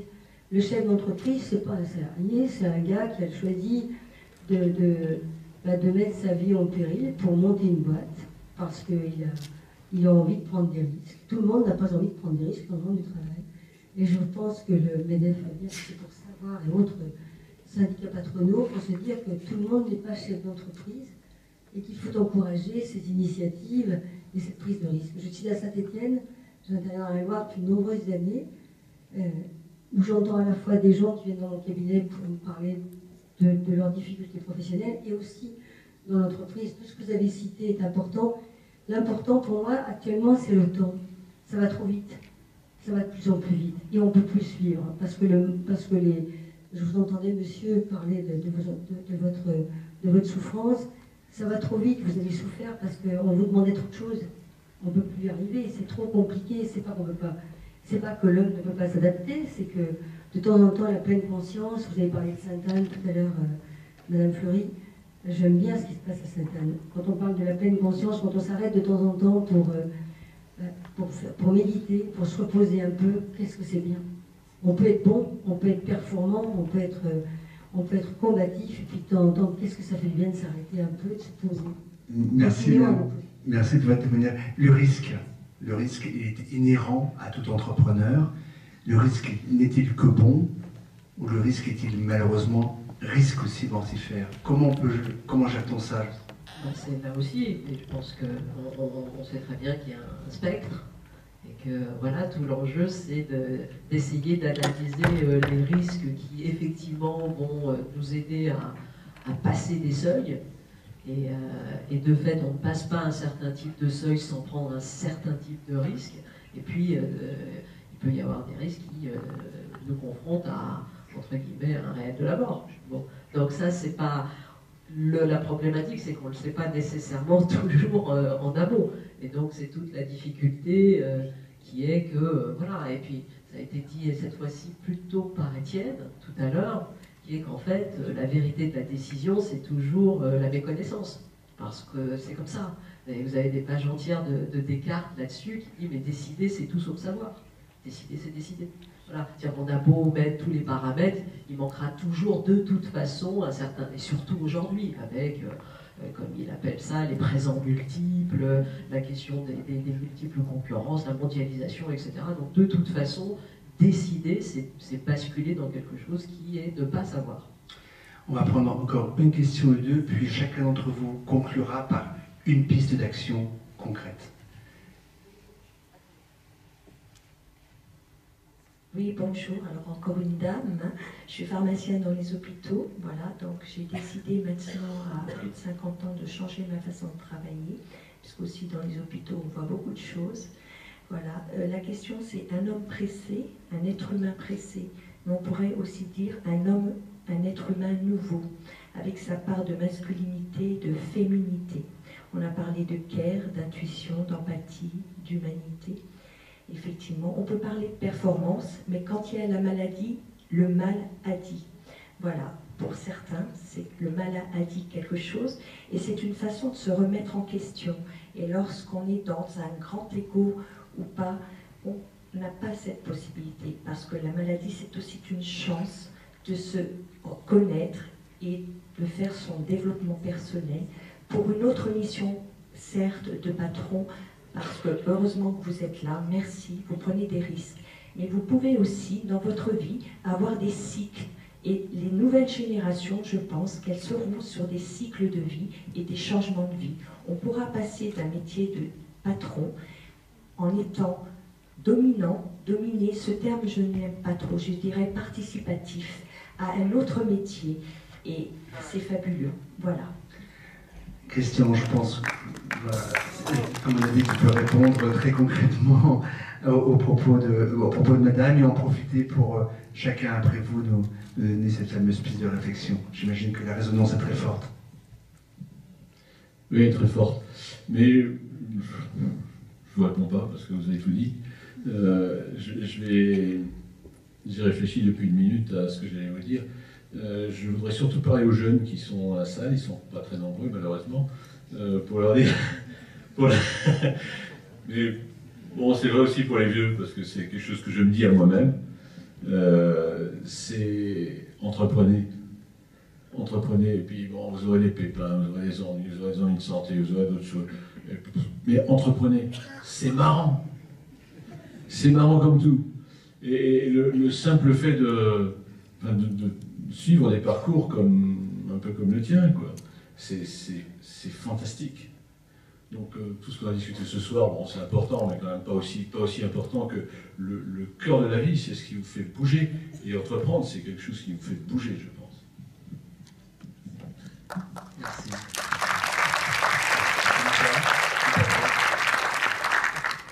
Donc sur la piste... Une piste d'action, oui. Sur la piste concrète. Ouais. Non, mais moi je l'ai déjà dit, et c'est mon travail d'ailleurs en tant que professeur et puis en tant que clinicienne, c'est-à-dire, et notamment je travaille avec beaucoup d'entreprises sur ces questions-là, c'est-à-dire d'essayer de donner une place un petit peu plus incarnée à la question de la santé à l'intérieur de l'entreprise, pas simplement sur des questions sécuritaires, de préserver la productivité, mais comprendre que la santé, voilà, c'est quelque chose d'un petit peu plus holistique, hein, si on reprend la définition de l'OMS, c'est pas simplement l'absence de maladie, mais c'est un état de bien-être, etc., physique, social, psychique. Bon, et encore une fois, pour des raisons simples qui sont structurelles, allongement de la vie, qui fait que nous allons travailler de plus en plus âgés, c'est une belle nouvelle. Donc ça veut dire que, mais âgé, c'est aussi un peu le pathologique qui prend un peu plus la main, voire le polypathologique. Alors bien évidemment, jusqu'à un certain point. Donc, et on sait très bien qu'aujourd'hui, travailler retarde la dépendance. Donc, si vous voulez, il y a une alliance vertueuse très forte entre la santé et le travail, de façon, encore une fois, à investir. Et pour moi, ça fait partie d'un sujet, pas simplement comme ça en supplément d'âme. C'est absolument structurant de toute visée entrepreneuriale. Merci. Oui, de manière peut-être un peu grandiloquente, je voudrais dire que la santé des dirigeants, c'est un bien collectif. Ça va au-delà du bien individuel de la personne concernée. Et que tous les débats... je trouve parfaitement sensé qui ont cours actuellement avec des approches de gouvernement un peu technocratique, mais rien de nouveau sous le soleil, sur la prévention. Ça c'est un vrai enjeu et il faut impérativement qu'on embarque les chefs d'entreprise, pas dans ce débat, mais dans la mise en œuvre de dispositifs de prévention avec, je le dis, des intérêts qui vont au-delà de leur seule personne. Et puis sur la solitude, qui n'est rien, hein, le chef d'entreprise, il y a quand même non pas des parades, hein, non pas des remèdes, mais comment dire, des substituts en quelque sorte, typiquement dans tout ce qui de près ou de loin ressemble à nos associations, où finalement on se rend compte d'une chose, hein, je ne parle pas du MEDEF spécifiquement, mais je parle du MEDEF aussi, bien souvent, en tout cas les dirigeants de PME viennent moins chercher du réseau, de la technicité, non, ils viennent chercher une communauté de confiance. Et ça, c'est important. Merci à vous, merci Christian, merci Cynthia, merci Patrick. Un grand merci pour votre témoignage. Je remercie également nos partenaires APICIL et le groupe BPCE, avec qui nous avons le plaisir donc, de vous offrir, outre une place pour aller voir le film ici même, mais aussi un exemplaire d'un opuscule que nous publions ces prochains jours en librairie, un éloge de la fragilité, auquel d'ailleurs Cynthia a contribué, et comme vous pouvez le découvrir avec ce double extrait des propos de Bertrand Collomb, président d'honneur de la Farge. Ce livre fait lumineusement écho à notre soirée. Merci à tous.